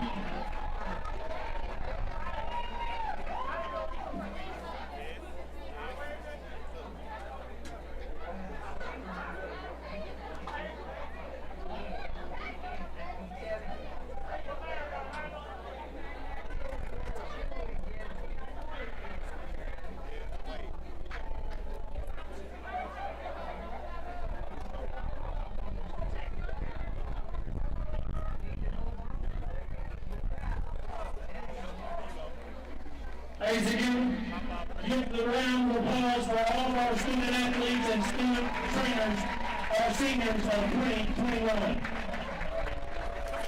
And now, ladies and gentlemen, we focus your attention to the playing field for your Lane College White Storm Marching Band.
Ladies and gentlemen, just an update. Next week's game, football team will travel to Alabama to take on Tuskegee University. Kickoff is scheduled for 1 p.m. The game will be shown on ESPN+.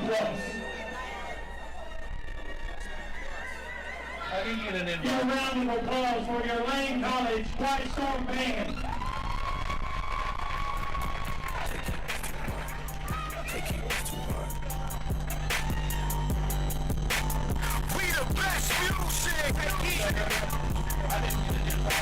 Another one. DJ Khaled. Scratched $1 million on my check this 3 years ago. At 2 zeros, sit around, I'm in a different mode. It's my life the way I wanna be with different. You know the pick and roll, I picked her up and sent her home. I got rich, I phone, get them in and get them gone. You know Trappy just got out, ain't have to put them on. We the ones who got the numbers to put the city on. It's the middle of the summer, I gotta. My demon time ain't nothing nice. I try not to wear nothing tights. I came up off of shooting dice. Yeah. My little brother ain't even right. My sister them doing alright. My cousin them still serving life. Yeah.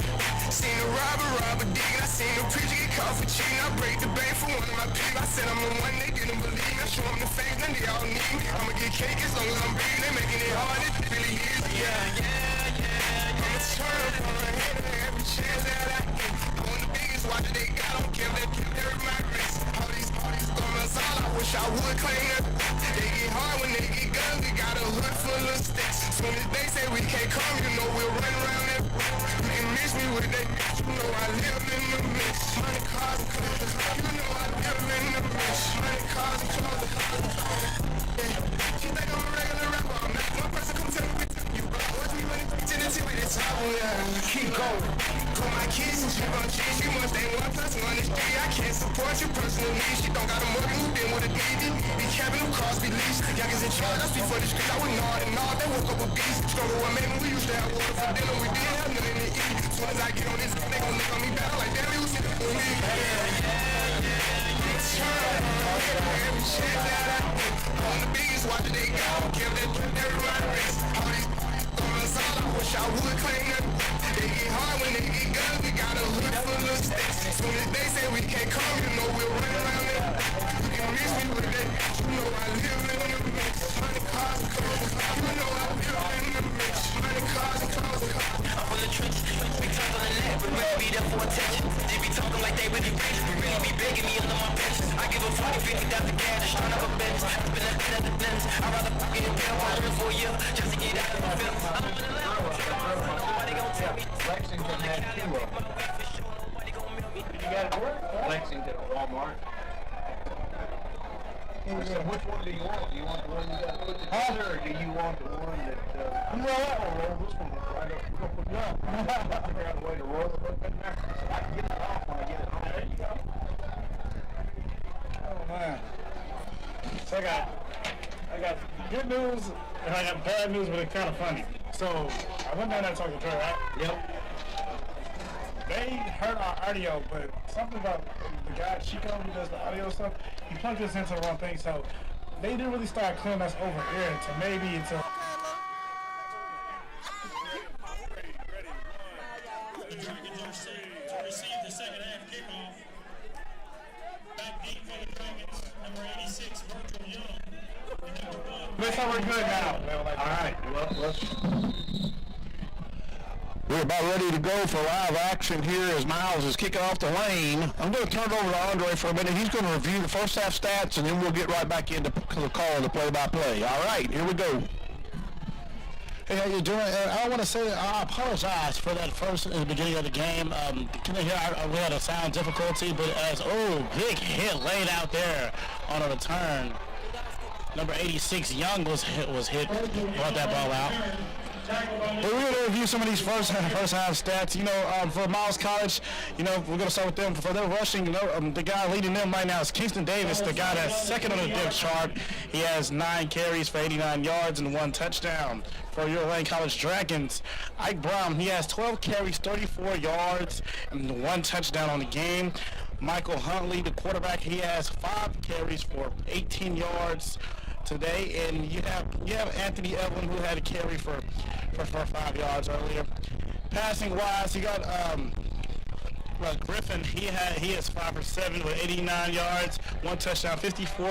And his longest pass of the day, Michael Huntley, he's been 8 for 14, 113 yards in the air, 1 touchdown, and the longest he had is 60 yards. That's just going to give you some of the game. Offense, number 12. 5-yard penalty. First down. So delay a game to start the second half. We're going to get back into this action right now. Lane College possesses the ball, if I'm not mistaken. Yes. Huntley in the backfield, ready to take the snap. Motions the man. Hands it off to Ike Brown, powers it in maybe for about a yard or 2 on that one. Number 24. And yeah. Ike Brown. But thanks for tuning back in for this second half of this Miles College versus Lane College rivalry SEAC game. I'm Adrian McGee, and I'm here with Ray. Thank you for that update, Adrian. All right, so Lane starts the half, coming out with a delay of game penalty, not enough players on the field. Didn't want to burn a timeout early.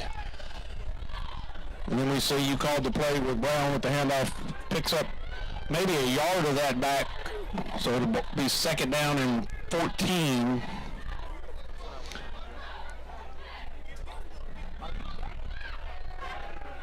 Quick hitter, oh, nice. It's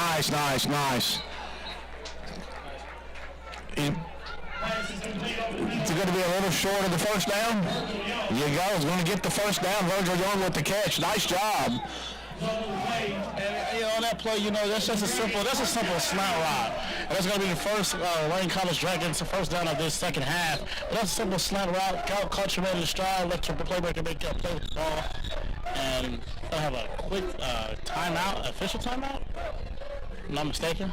I believe we may have an official timeout here. Did it start at the 20? If it started at the 20, they got to get to the 30. Yeah. And the center had the ball probably on the 27. Now they're having a problem here. The ball's on the 30. All right, it is going to be first down. Hey, real quick, a couple of updates from D1 football. Cincinnati defeats UCF 56-21. Michigan State takes care of Indiana 2015. Number 12 Texas over number 25 Oklahoma State over number 25 Texas 32-24. Auburn beats number 17 Arkansas 38-23. LSU comes back after a loss last week to Kentucky to beat number 20 Florida 49-42. And in the second quarter, in the big matchup today in the SEC, number 1 Georgia 14, Kentucky 0. There's 10:23 left in the second quarter. Very good downfield. The quarterback is throwing the ball away legally. Did you get that explanation? Yeah, and I want to say right here on that last play, I think it's going to be intentional grounding. Maybe not. No intentional grounding. I think it's an ineligible receiver. Ineligible receiver, yeah. Well, anyway, it's going to be second and 10 from the 30-yard line. Can't have an eligible receiver downfield unless it's a completed pass. Huntley looking back. Oh, he's still on his feet after making a nice tackle. Gets out of bounds right by, say, the 47, 48-yard line. It's about to keep the clock running even though he went out of bounds. So that's about a 22-yard gain on that one. Nice read by Huntley. Same formation. Huntley looking to throw. Pocket collapses. He hits Brown. Going to have a hold over here. Definitely saw that one. Depending what camera angle you had, there was no doubt he reached out. The defender was beaten. He reached out and grabbed that jersey. You saw it pulled. Yeah, and you know, I'm noticing now on these last 2-3 plays, you know, the big boys for the Dragons, they're not really holding that step back. Offense number 53. 10-yard penalty. First down. The quarterback back there to get hit, so you know you do what you do, but it costs you 10 yards if you're going to grab that jersey. So hopefully, you know, big boys on the front five wake up and, you know, give Huntley some time to throw the ball back there. Yeah, Miles is winning the battle of the line right now. I did notice O.J. Bunton had his jersey off as he went out during senior ceremony, so he is probably done for the day. That's a big weapon taken away from the Dragons. All right, clock down to 4, 3, 2. Just gets the playoff, hands it to Brown. Brown, dipsy-do, flag comes in, going to be another hold against the Dragons. There's no doubt where those two flags came in, almost inevitably means it's going to be a hold. So Lane is being their own worst enemy right now, Andre. And out of the 3 out of 4 of these, you know, first plays of this new set. Hold it. Offense number 65. 10-yard penalty. Second down. First down. It's going to be, I'm going to say this is going to be 3rd and. So it's still first down. Still first down. So it was first down, but you're back about 20 yards from the starting possession. 20, maybe 30. 29. If I counted. Yeah. As we say, first in the country mile. Well, I didn't know over in the mountain area that they knew what a country mile was. But you're right. And Huntley alone in the backfield, trips to the near side, twins to the far side. Evelyn goes in motion. Huntley takes the snap, looks across the middle. There's Evelyn. And he's going to pick up about 5, so they're going to bring up second down for the Dragons. You know, Evelyn gets that pass right there, but Evelyn is being, if you haven't paid attention already, he's being heavily guarded. You know, the Golden Bears know that O.J. Bunton, like you said, he during the, you know, halftime festivities, he was in his regular jersey. Everybody else is still in the equipment, so he might not be playing for the rest of this game. We don't necessarily know that. He's standing down there, but he had his pads on. Yeah, he don't. Well, yeah, like Ray just pointed out to me, he doesn't have his pads on, so O.J.'s probably not going to come back for the rest of this game. And the Golden Bears know that, you know, Evelyn and Burton are probably the 2 biggest factors. Gonna bring it back. Number 8, the safety motion, hands it off to number 5. Jet touch pass on that one.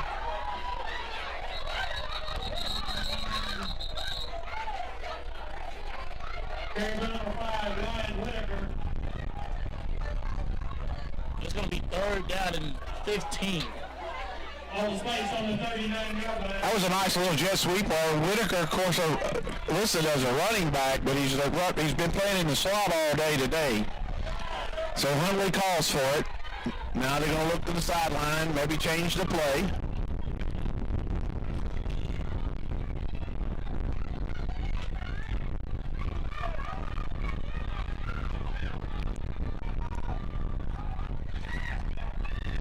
Brown shifts to the other side. Huntley looks. And Brown just fell down before he got to the ball. And like you said, we did say that it did rain pretty hard, so when we did, it still places on the field that it's kind of damp. Even though it's 70 degrees out here, there's some damp places, and we forget that here on Lanefield, this is natural grass. So you're going to have some of those Still have some little slips and falls and stuff because the rain is still in the soil sediment. All right, so G back to punt. Back deep for Medeiros Trujillo. Nice kick. It's going to fall front. It's going to bounce. And it's down at the 35. You might have got about another 2 or 3 yards out of that if it wouldn't have been down right there. Yeah, you know, punt team, you never want to catch it on that first bounce. You want to see what the ball does. Now, if the ball bounces back, of course you want to stop it. You don't want them to have better field position, but definitely let that one roll for a couple more times. You got to remember, though, that is Keith Johnson. He's a redshirt freshman playing on special teams, so, you just got to get some learning experience, is a lot of it is. All right, so Golden Bears. There's the handoff. Kingston Davis takes it out to the 40. Be a 5-yard gain, be 2nd and 5. You know, for a fact, I did not know. I learned during halftime from down there at the media that Kingston Davis from number 20 for the Golden Bears, he was actually on the show Netflix Last Chance U. He did spend time at a JUCO before coming to Lane and then before transferring to Mount. That's very interesting. All right, here we go. He's in the backfield again. Griffin at the quarterback. You got twins to the far side. Got the tight end to the near side and one wide out. Griffin calling for the ball. 9 minutes left here in the third quarter. Looking to throw, looking. He's going deep.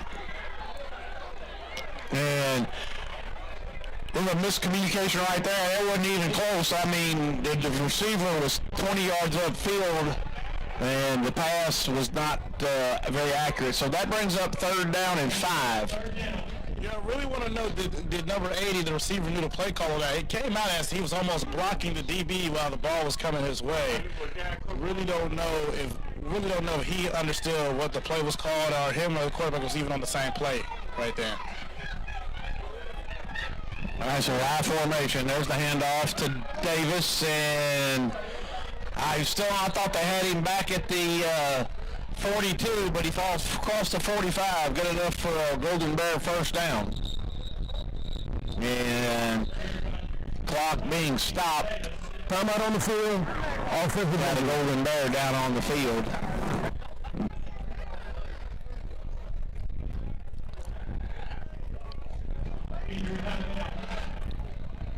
Well, we're giving you some scores. Of course, later on tonight,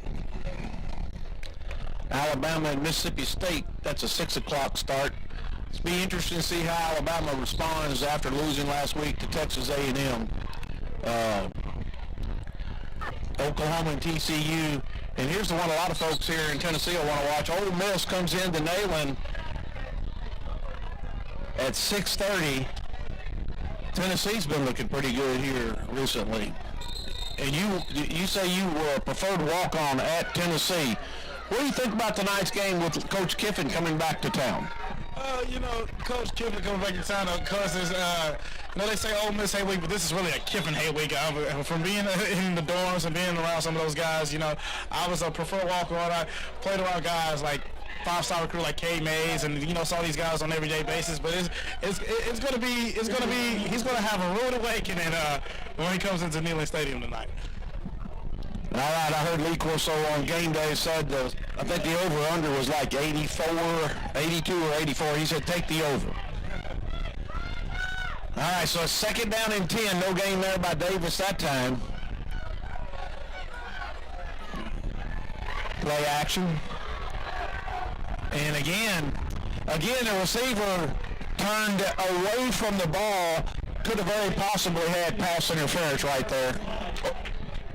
And I don't really know what he was doing on that one right there, but he turned away, maybe trying to draw the pass interference flag, trying to have a high IQ play on that one. But that's going to be the 2nd incompletion in the last 10 plays between those two. And it just seemed like they were not on the same page when he threw that ball. That's twice on this drive. It seemed like maybe a miscommunication. So 3rd down and 10. Shotgun formation, twins to each side. And there's the route, right at the sticks. Ball out. And I believe the Dragons have recovered the fumble. And that would have been good enough for a first down, but the ball stripped away from Montavious Tinch, the tight end. Big play right there. Big play. I believe the recovery was by number 32, Brace McKenzie. That is the brother to the quarterback, Tyreek McKenzie, as they walked out today. So Lane creates the turnover. Now let's see if they can take advantage of it. 1st and 10. You still have Huntley as the quarterback. Brown behind him.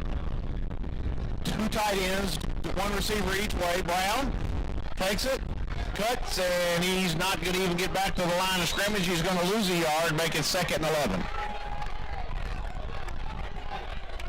You know, like I always said, the Dragons just got to boost the momentum from getting that strip fumble on there.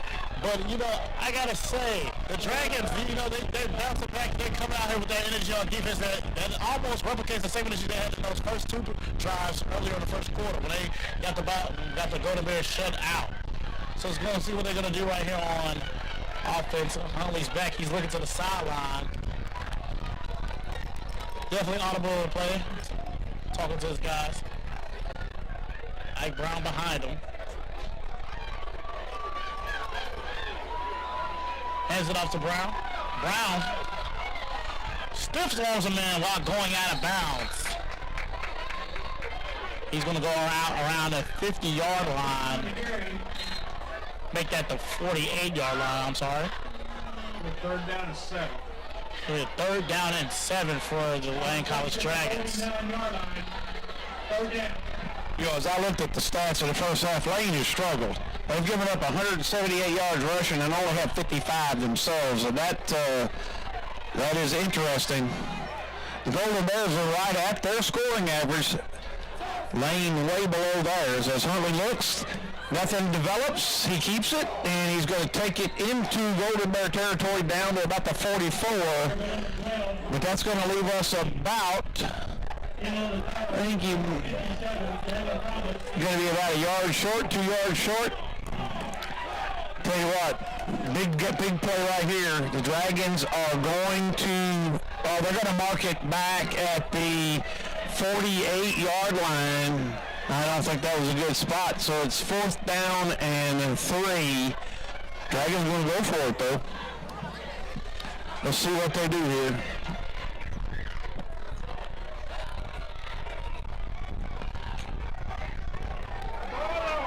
Two seconds left.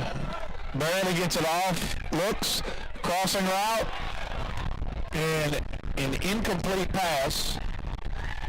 I don't see any flags.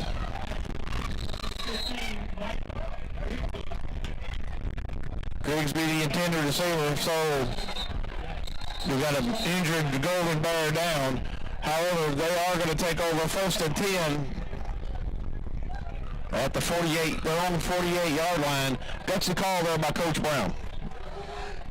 You know, you gotta be gutsy. You know, you have the momentum from that strip fumble. You know, you guys are amped up, so you know you feel that energy. You feel that, hey guys, let's go out there and get it. You know, hook them up, but it just didn't work right there. But it's still a love time in this ball game, and it's still a very manageable ball game here with it's 24-15 with 5 minutes and 44 seconds left on the clock. You know, the injured Golden Bear, he is back up and he's running off the field, number 5. As the Miles College Golden Bears run back out here for offense, Lane is already set up.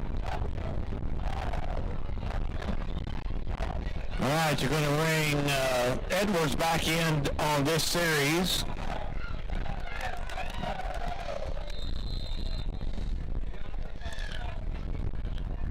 Griffin going to take the snap. And off to Edwards. Edwards still on his feet. Driving. And he's going to take it out to the lane 45. It's going to be a gain of 7. It's going to be 1st, 2nd down, and maybe a gain of 8. looking at where they're spotting it. So second down and 2. Lane trying to shift momentum on that last play. Can't fault coach at all for trying to do that. But, it's kind of tough sometimes in the field position battle. Miles. Griffin takes the snap, hands off to Edwards again. Edwards, maybe a gain of a yard. And it's going to still be second and I'll go a third down and a short 2, a long 1. And, I'm just paying attention to both of the offensive styles, and especially both of the guys that's towing the rock on both ends of the. You got Edwards and Davis towing the rock for the Golden Bears, and you got Brown. He's been a one-man wrecking crew for the Dragons tonight.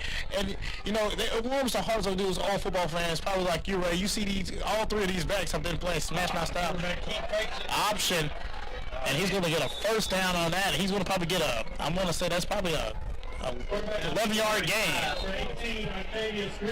Tell you what, Octavius Griffin there sold the handoff to Dante Edwards and then just reverse field and takes it down to the 35 for a first down for the Golden Bears.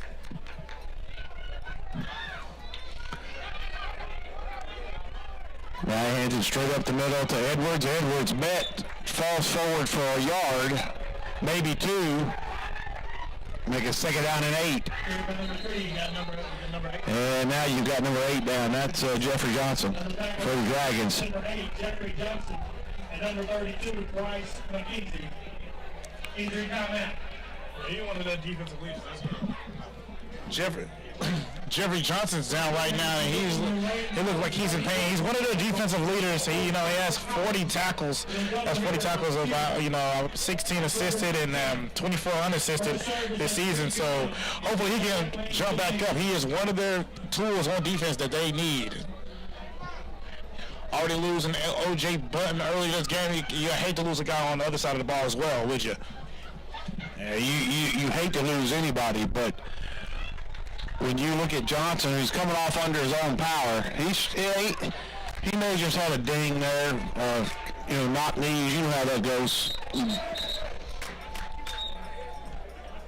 So, but the officials are doing a good job keeping the game moving, once the injured players off the field, they're blowing that whistle. They want to play ball. 3:55 left here in the third quarter. 24-15. Miles has the lead over the Dragons. They've got a second down and 8. And on the Dragon 33. Motion man. Griffin waiting. Has it. Gives it to Edwards. Edwards busts off. And he's not going to make it to the first down. He's going to be brought down at the 27. So it's going to bring up third down and 2. But I'll tell you what, this 2 running back attack with Davis and Edwards, it is really effective for the Golden Bears. Kind of similar to, what in D1, what Georgia does, what Kirby Smart does in Georgia. You always get prime-time running backs out of Georgia because they're always rotating guys in. You're going to get your defense tired, I punch you in the mouth 3 yards, 3 yards, 3 yards. And, when that guy's tired, I'm going to throw another guy in that's going to punch you in the mouth for 3 more yards, 3 more yards, 3 more yards. As they give it off to him again, Dante Edwards. But he's going to, he's not going to get too much on that. Might get a yard or maybe or so on that game. All right, nothing there for Edwards.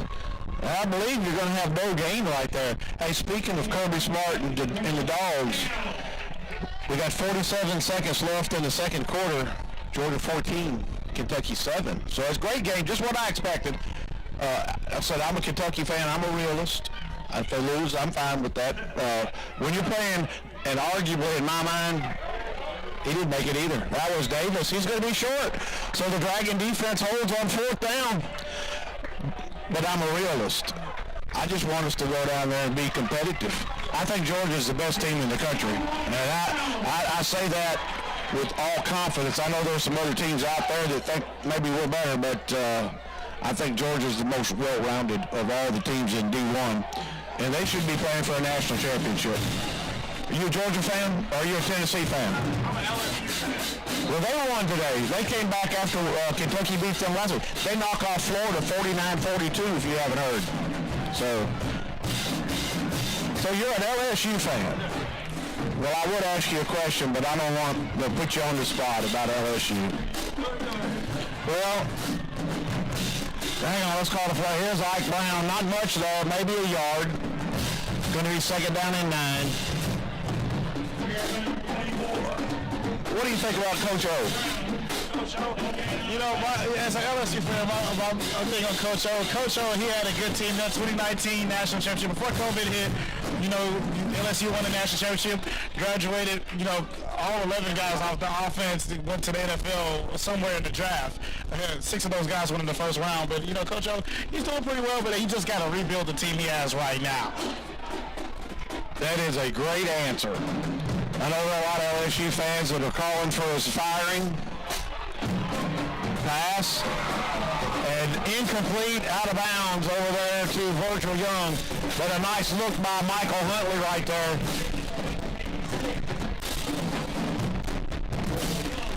That's the kind of play you want to see, though.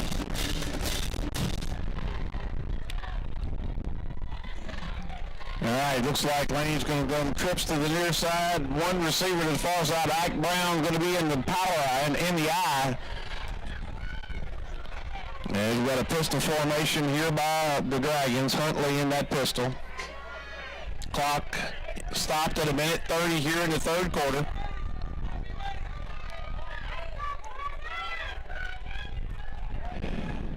Huntley steps back. And off his blind side, that was number 48. That is Kyton Warmer. He just came in off the blind side. Huntley had no shot. And even if it wasn't a big shot, those are shots that your quarterback cannot take. You know what I'm saying? He was not paying attention to that hit at all. That was on his blind side. And you know, you got to protect your right tackle, because you know Huntley, he is left-handed. He has to step up and he got to make that block if anybody's going to make a block on that line. Got to protect little brother and way can't see on that one. And that time there was nobody. G put some foot to the ball. Nice kick. In over in fair catch at the 45. So the Golden Bears will take over with 38 seconds left here in the third quarter. I'll score 24-15. But like you said, I think he came up, nobody picked him up on any kind of block on that. So the Dragon defense back out on the field.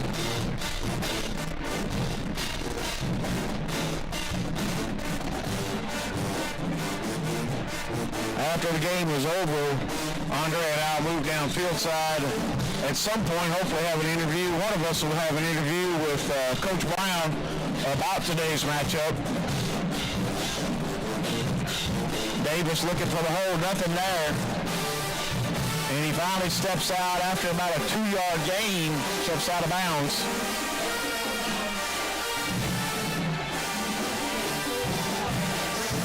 So second down and 7. That time, he didn't have anywhere to go, and he finally made something out of it. They're trying to make something out of that right there, but you know, time ticking now. It's 17 seconds left in this third quarter, and I think we're about to enter the fourth quarter as the Golden Bears. Yeah. Definitely going into fourth quarter, but it is only a 24-15 game. And, you know, like when we said in pregame, Ray, this is the type of ball game that we expected. Even though the records might not indicate the competitors we've seen on this field, you know, Miles College, they're 2-4, but they have played a couple of D1 FCS teams earlier this season. And Lane College has been playing great offensive football and defensive football all year. So it is now time for the fourth quarter, and we're going to see how this Lane College versus Miles College Golden Bears edition ends tonight. You know, fourth quarter time, Dragon defense needs a big stop right here. And so we're about ready to go.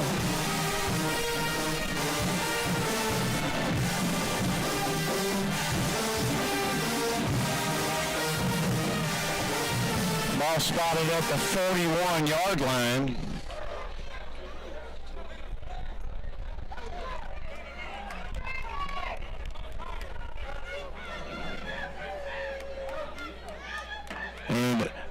they're having trouble getting the sticks set over there.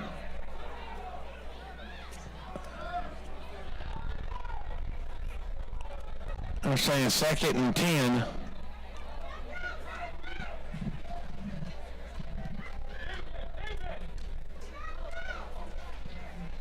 And the linesman is headed over to the far side.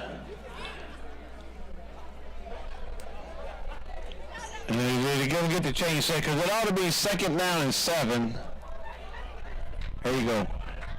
They've got to get the ball almost to the 35-yard line for a first down for the Golden Bears.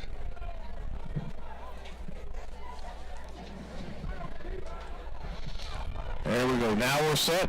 Linesman comes back over to this side. And the play clock starts. We're ready to go. Fourth quarter, 15 minutes left here at Lane Stadium in Jackson, Tennessee.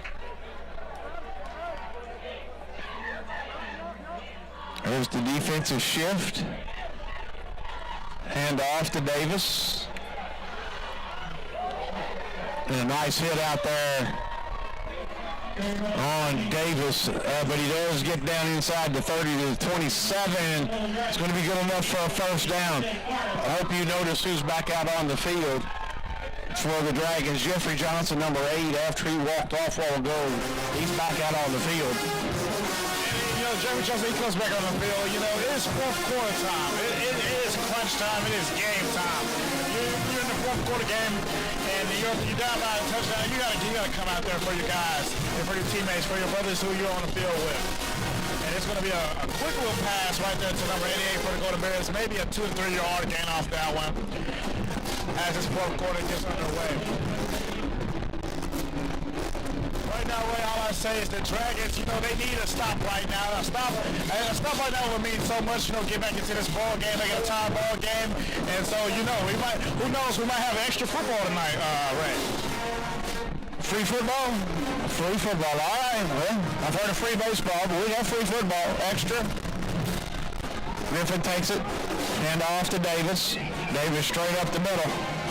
Still on his feet. Going to be taken down about the 4-yard line. It's going to be first and goal, Miles. Nobody scored in the third quarter of play. And now Miles comes out. Just power football. Smash Miles. That's what you want to see. All right, there's a snap. There's Davis. And bounces off. And Davis steps into the end zone. And that's going to make it 31-15.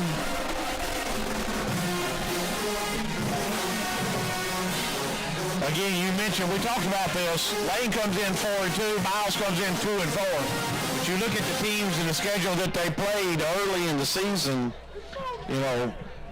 I'll flip over here to them. I've got that in my notes here somewhere. They played Alabama State. They lost that game 14-13 in overtime. They lost to Southern 41-24. They beat Morehouse. Ladies and gentlemen, we remind you to keep up with your Dragons sports team by visiting LCDragons.com. Schedule. They lost to Albany State. They lost to Benedict. So that means they beat Central State. I don't know the score on that, but you think about these teams they played. They're decent. They're decent teams. The SIAC is a tough conference. When you look at the teams in the SIAC, it's a tough. Last week Lane goes to Kentucky State, to Frankfort. It's about a 6-hour drive from here. Sometimes those out-of-town trips, cause a team not to be focused. So Sam Spradlin has it teed up. He's going to kick it deep. You got Anthony Evelyn and Virgil Young back there. Why don't you call a couple of this play-by-play, young man? Let you get some practice. Okay, guys. I'm going to kick it off. Back there to receive is Evelyn, but it's going to bounce into the end zone. Ball's going to bounce back into the end zone, so there's going to be Dragons going to bring it out on a 25-yard line. Huntley leading the Dragons out again. kind of surprising too to see Ray.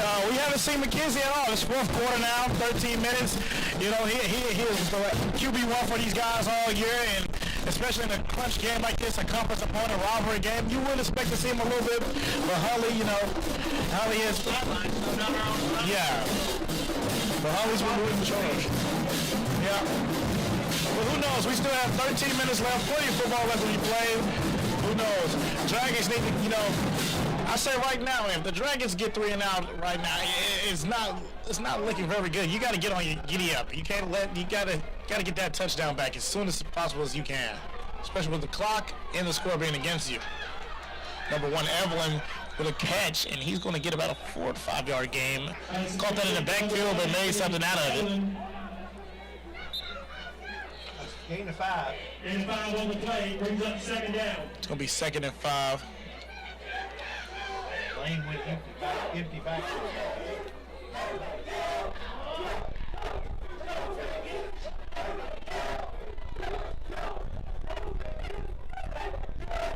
Got trips to the right side of the field.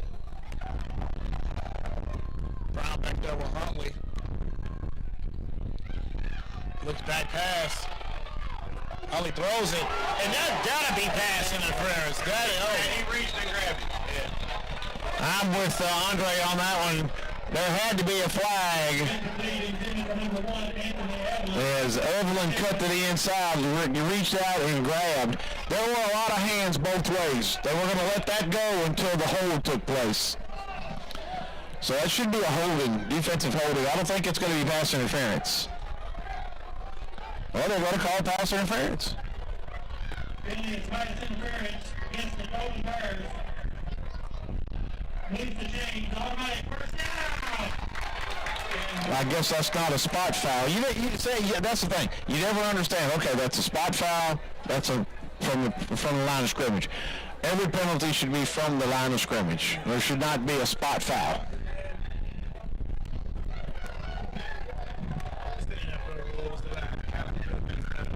Exactly.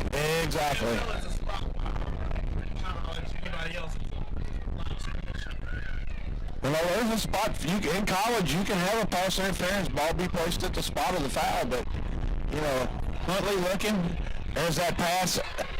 Again, Evelyn over the middle, going to gain about 6, so it's going to make it 2nd and 4. That has been the successful play. You know, just short passes, just getting it to your playmaker, getting it in their hands, letting them, you know, make a move with the ball is what's been working for the Dragons today. Well, you're down 2 scores. You don't have really time to be running a lot of the football, so we're down to 12:07 left here in the 4th quarter.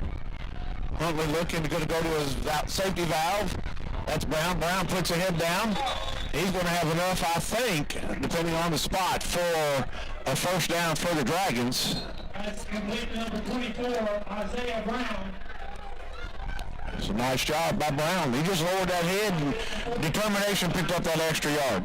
And that's what you want out of your running back. You know what I'm saying? That's what you want in the NFL. And you know, you got to be in the next level. You want a running back that's going to be a dual threat. I can make this guy my power guy. I can use him in the pass game. You even see with guys who brought into the NFL like Derrick Henry, who is a power guy, who has to transition his game into, you know, receiving the ball in order to be a threat. And Brown's going to be brought down behind the line of scrimmage, maybe about 4. Maybe they might give him 4 progression. I think he's going to lose 3 yards on that play instead of 4 or 5 for 4 progression.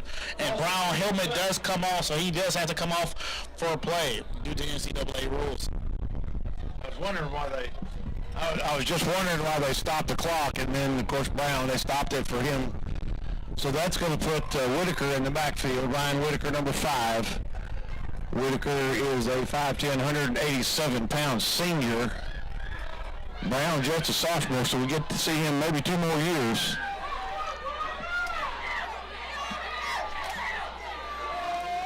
All right, we're down to 2 on the clock, and he gets it. Right over the middle of Evelyn. Evelyn, 1 man to beat. Oh, wrapped up, taken down at the 11. That play has worked every time today. So, 1st and 10 for the Dragons. Going to put it at the 11-yard line. Nice job right there. And that's Anthony Evelyn being Anthony Evelyn. You know, we bragged on him quite a bit today, but that's him coming in the clutch. You got 10 minutes left. You're down by 2 scores. You got to hurry up and move this ball. And hold up, number 5 going to be brought down kind of high. I would have called out. I want to know if the referee brought a horse collar on that one was probably appropriate, but yeah. But going back to what I said, Anthony Evelyn with that big catch for about like 30 yards, that's Anthony Evelyn being Anthony Evelyn, and that's what you expect out of him. Your primetime guy, your primetime athlete to make the play. Empty set.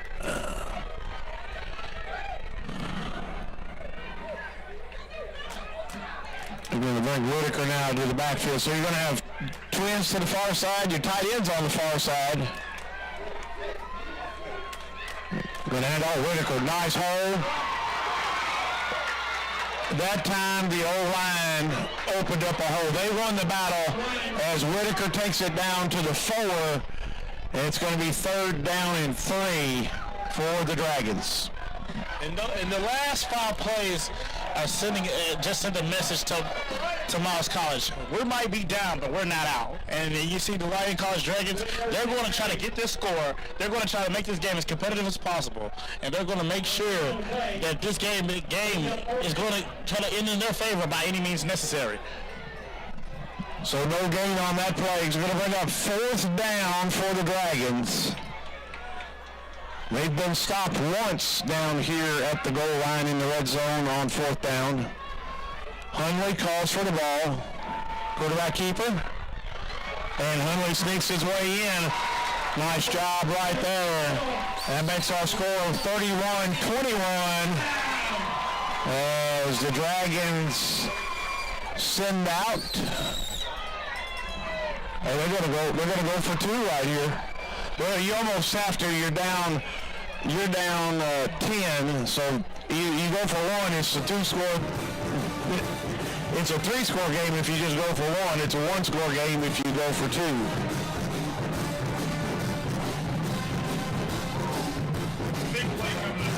Yes.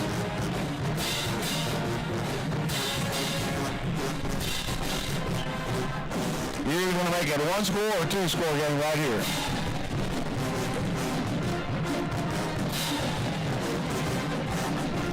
Hundley rolls, looks, wide open.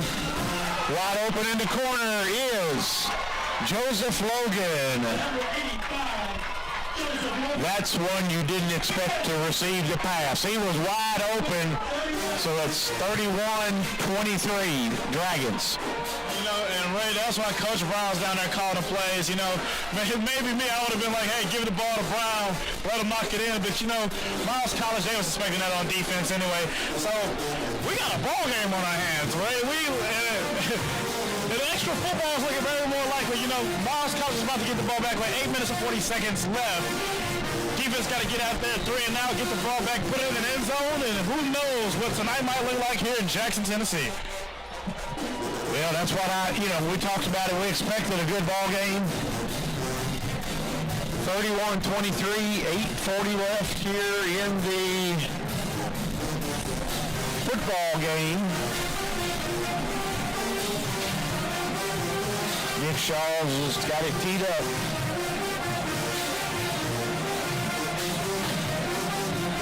Standing down around the 10 is number 87, that is Orlando Doss. And then on the near side, you've got number 21, Medeiros Trujillo.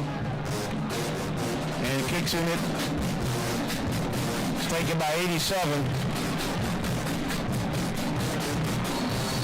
And he is taken out of bounds after a return out to the 36-yard line. So now you've got a big defensive set of plays right here for the Dragons.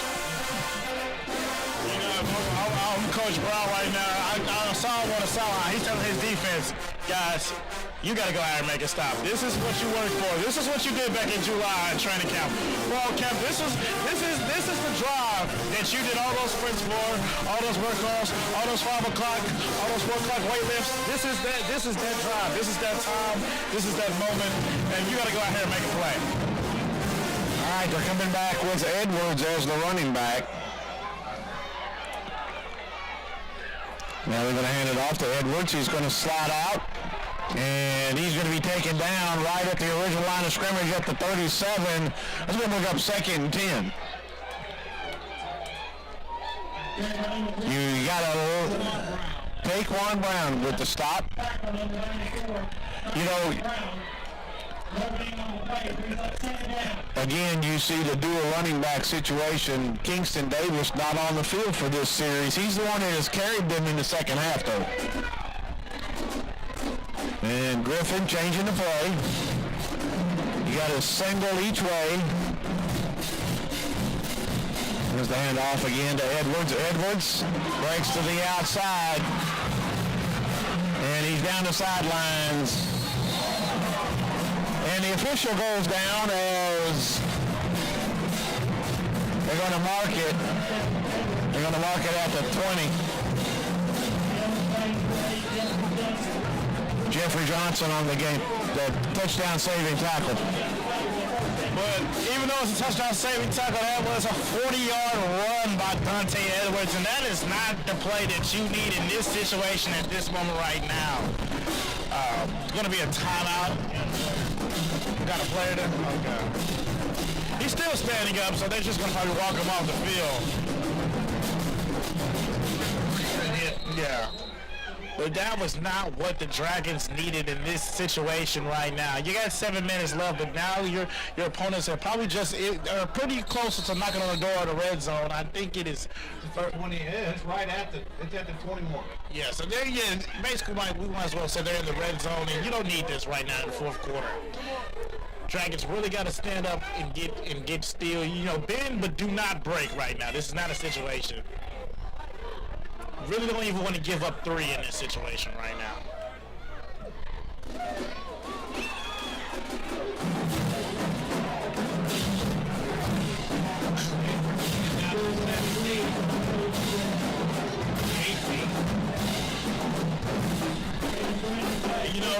Right now, Ray, Dante, I saw Dante Edwards, how he ran the ball on that one. He's covering that ball with both arms now. He's not even caring about the stiff arm or he's just trying to protect the ball because every Dragon on the defensive side of the ball is trying to swipe it and get it back to the offense.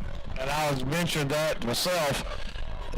A turnover here for the Dragons would be huge. But like you say, he's doing what a quality running back does. He's securing the ball security. We've only had, one turnover today, and that was the fumble, one fumble. And no fumbles on that. No, and we've had the only thing we had is one here. He takes it down to the 14. And that's going to be 3rd down and about 4.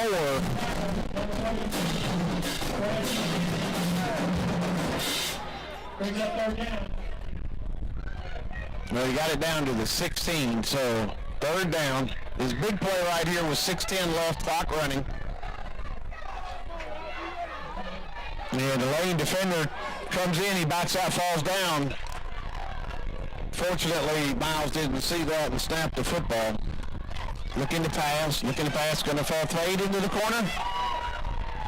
Incomplete, out of the end zone. They're going to call pass interference. Where did the flag come from? The linesman or the? Oh, that came from the back judge.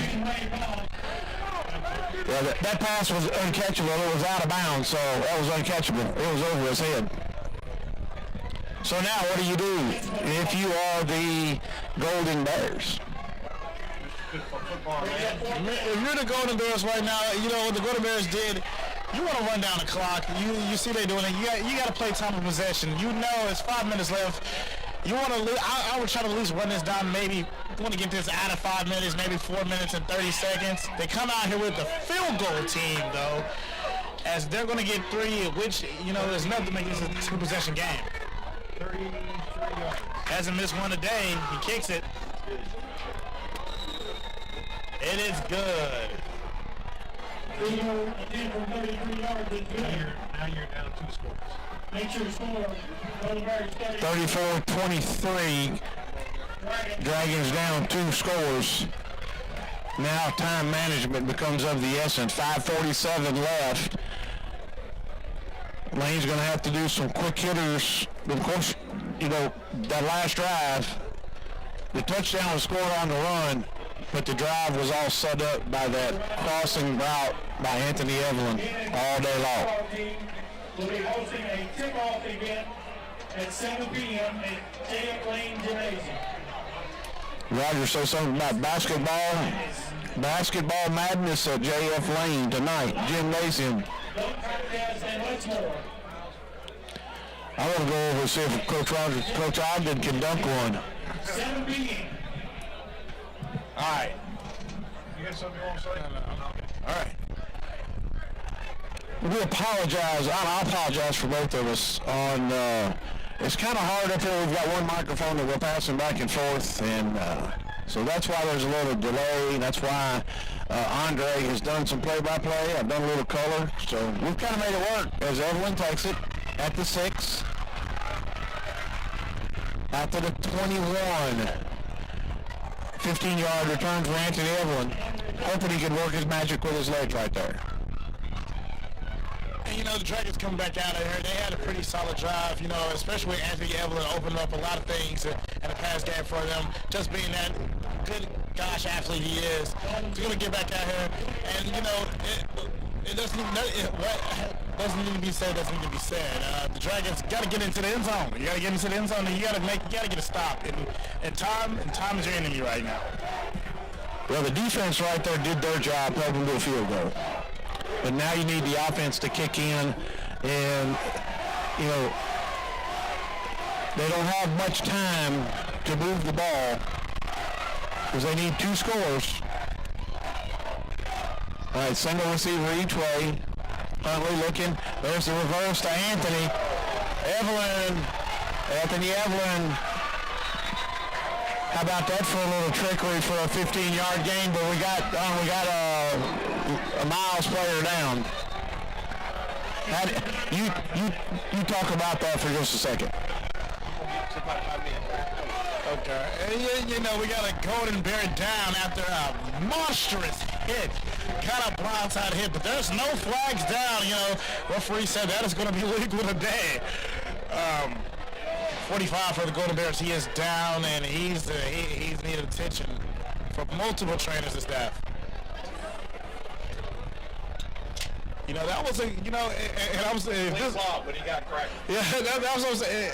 And, you know, nowadays on TV, if this would have been on a D1, that probably would have got a flag and maybe targeted him. Yeah, probably. And then the NFL will get you a $30,000 fine. Number 45, he's back up after taking a hit.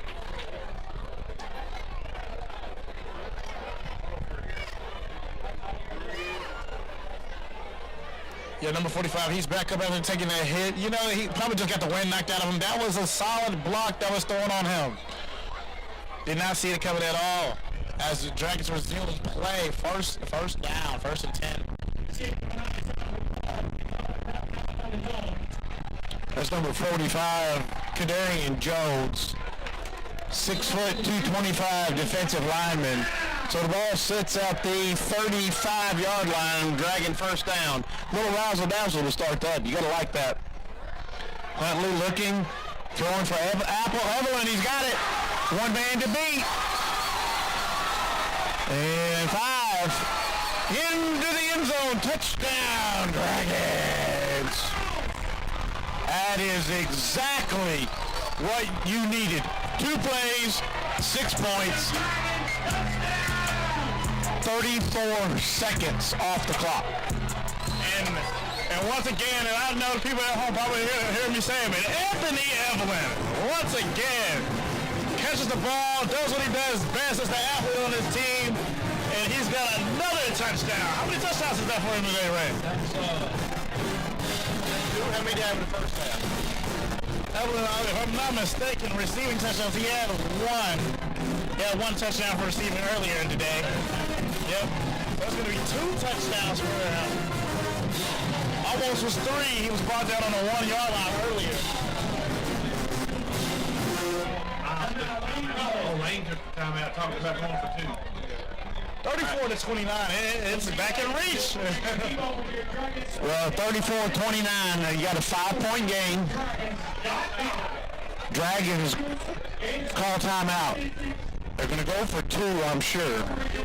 And if make it a field goal game. If it fails, you're still in the ball game with a touchdown. So either way, you want them to make this. But that's exactly what the doctor ordered for the Dragon offense. The running game has not been open for the Dragons.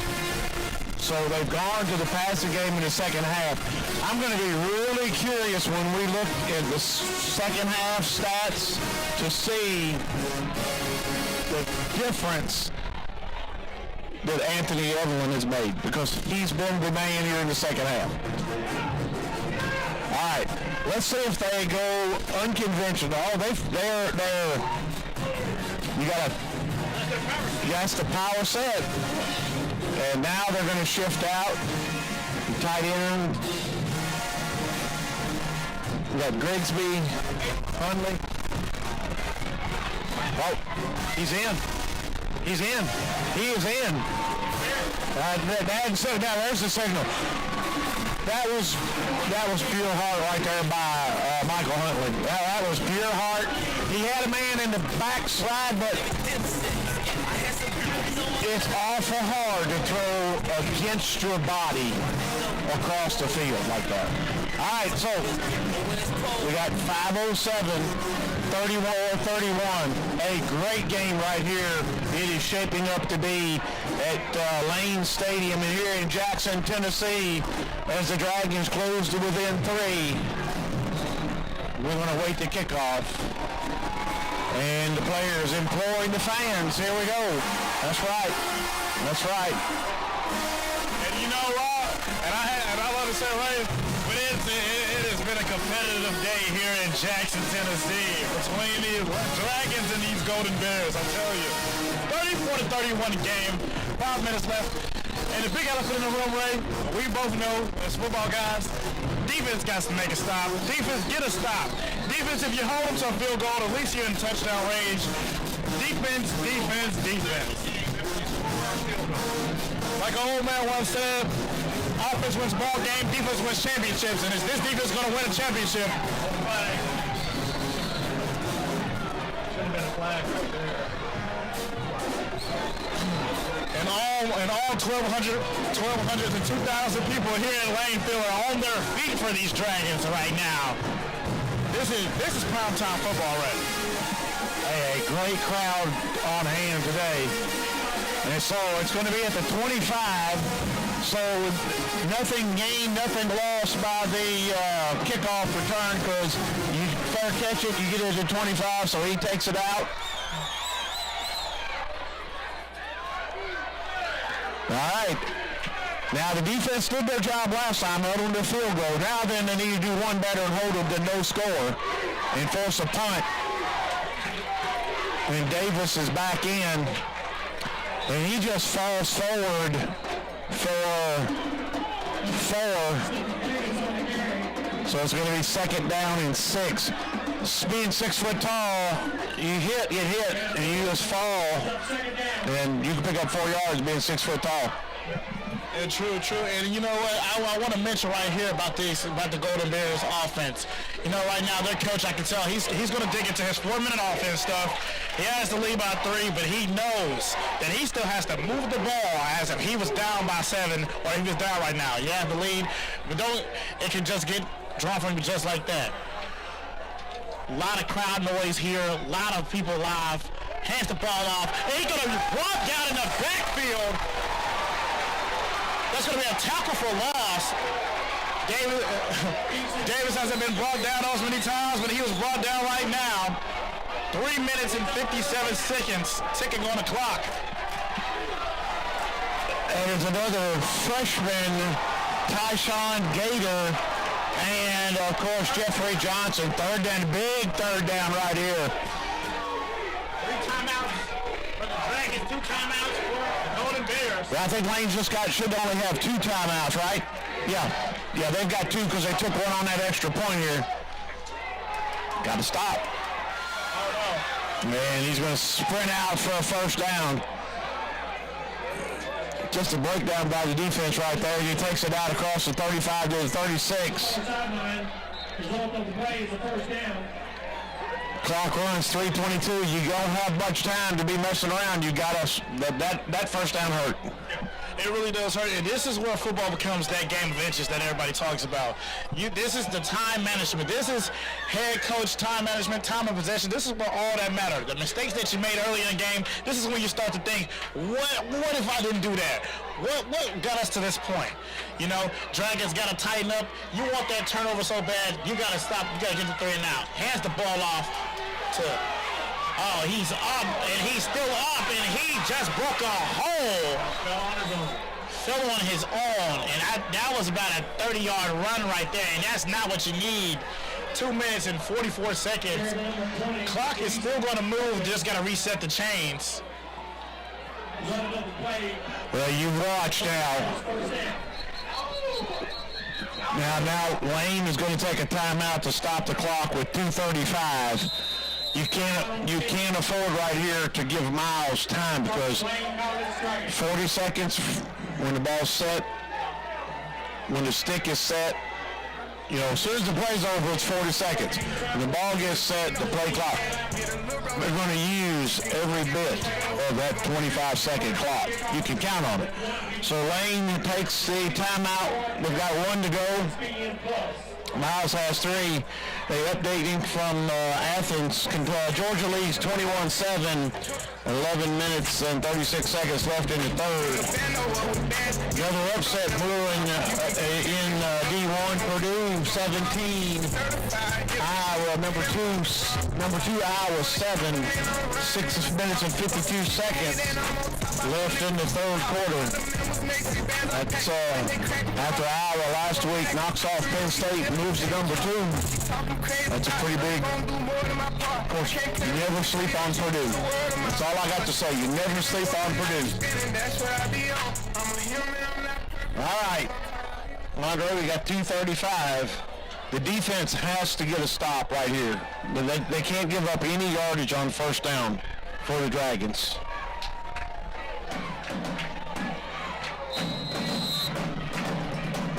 All right.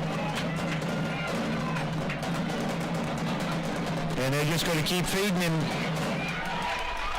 And he's taken down in the backfield for a loss. So there's a whole host of, I can't call all those Dragons names, but that time just nothing there for him.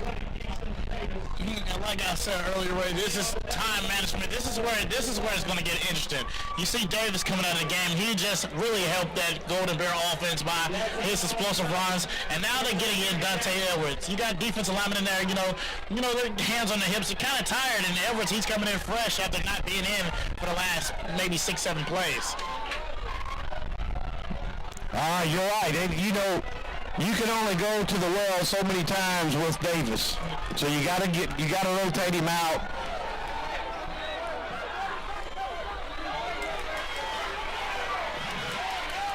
And Edwards just stays on his feet.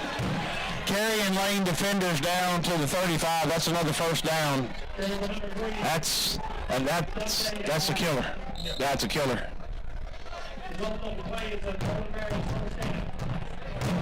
So now, clock running to minute 32. 23 on the play clock. They can take it down to about 1 minute and 5 seconds.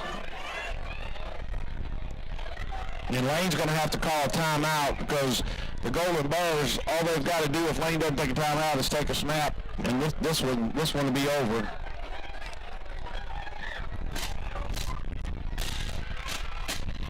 And a gain of 6, make it second down and 4 with 58 seconds clock running. You want to summarize? I tell you what. You call the last minute of the ball game. You do it all right? I'll keep my mouth shut. All right, guys. And you know, no matter how this one is going to turn out, you know, it's 43 seconds left, and it's looking very favorable in the Golden Bears, you know, likeness right now that they're going to walk out of here. But we don't know. It's 30 seconds. A lot of football left to play. Oh, man, almost jumps. Jeffrey Johnson almost jumps outside right there. It's still right there. Time's ticking. 25 seconds. 2 seconds on the play clock. There it is. Hands it out to Dante Edwards. No surprise right there. And they're going to call a timeout. Lane calls the last timeout. Calls the last timeout of the day, and right now a miracle in Jackson is needed for the Lane College Dragons. You gotta have a strip. You gotta have a scoop and score. We had a strip earlier. You know, but no matter how this went, you know, I got to give it out to those Lane College Dragons. It was senior night. Some of the guys that this is their last time playing on this home field, and you know they gave it their all, Ray. No matter how this one goes in, a lot of guys gave it their all. Big props to Anthony Evelyn. Even, you know, this might not go in his favor. I got to say he's the player of the game, right?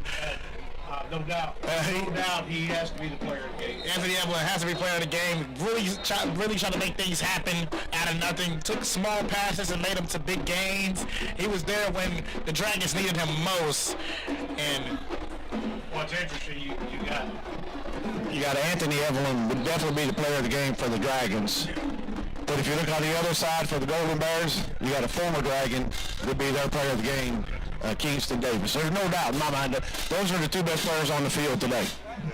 You know, and Kingston Davis, you got to give him his props too on the other side. He really was that true running back for the Golden Bears today. Stepped in and made plays when there was no plays to be made. He just, like you said, he's a 6 foot, 220 running back, and he did what he did. And with that knee, we're going to line up on a 50, and I think that'll be it for me and Ray here until our post game.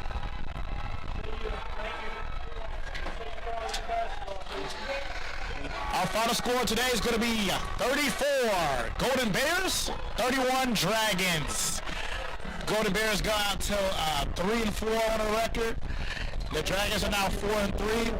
Lane College Dragons will be out next week against Tuskegee at Tuskegee for Tuskegee's homecoming, which is going to be also a great game. And that game with the Lane College Dragons versus Tuskegee Tigers next week, that's going to be on ESPN Plus. If you want to see your Dragons take on the Tuskegee Tigers of Alabama, well, get on ESPN Plus next Saturday. Very competitive game. I enjoyed my time here calling in with Ray, and now on to the post game. All right, Andre, we're going to move out of the press box. We'll move down to where we normally go. Let's do that. We're going to go down on the sidelines for our post game show. Coach Brown, hopefully he'll come up and talk to us today. You know, we mentioned this. The defense in the third quarter, nobody scored, but they were gassed because they're moving the ball up and down the field. The last two drives, they played hard. They showed no quit, no fear. Yes, they fall 34-31, but these two teams, I think if you played 10 times this year, you're going to split 5 and 5. I do truly believe that. So, all right, so Andre McGee, Ray Pack, we'll be back in a few minutes down on the sidelines with our post-game interview.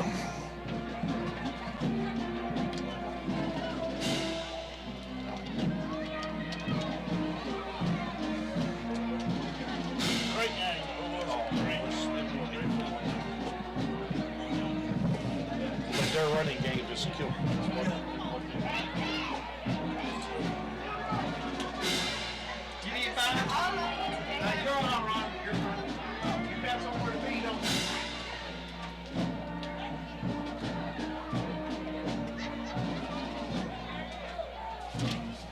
Don't lose that. You can throw those away. I don't need those anymore. What's this thing? That's through last week's game. Oh, that's the first half. hopefully he'll be in here in a minute to print it. So. Thank you for paying us. Get ready to go down. Before we do a post game. Did you get your check over? Yes, you did. Yeah, just whenever I'll find something off. When does their season start? Are you coming?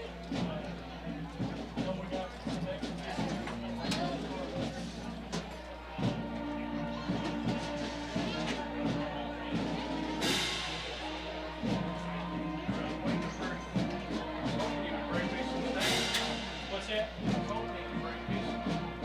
Print the stats, but I hadn't seen him come in yet.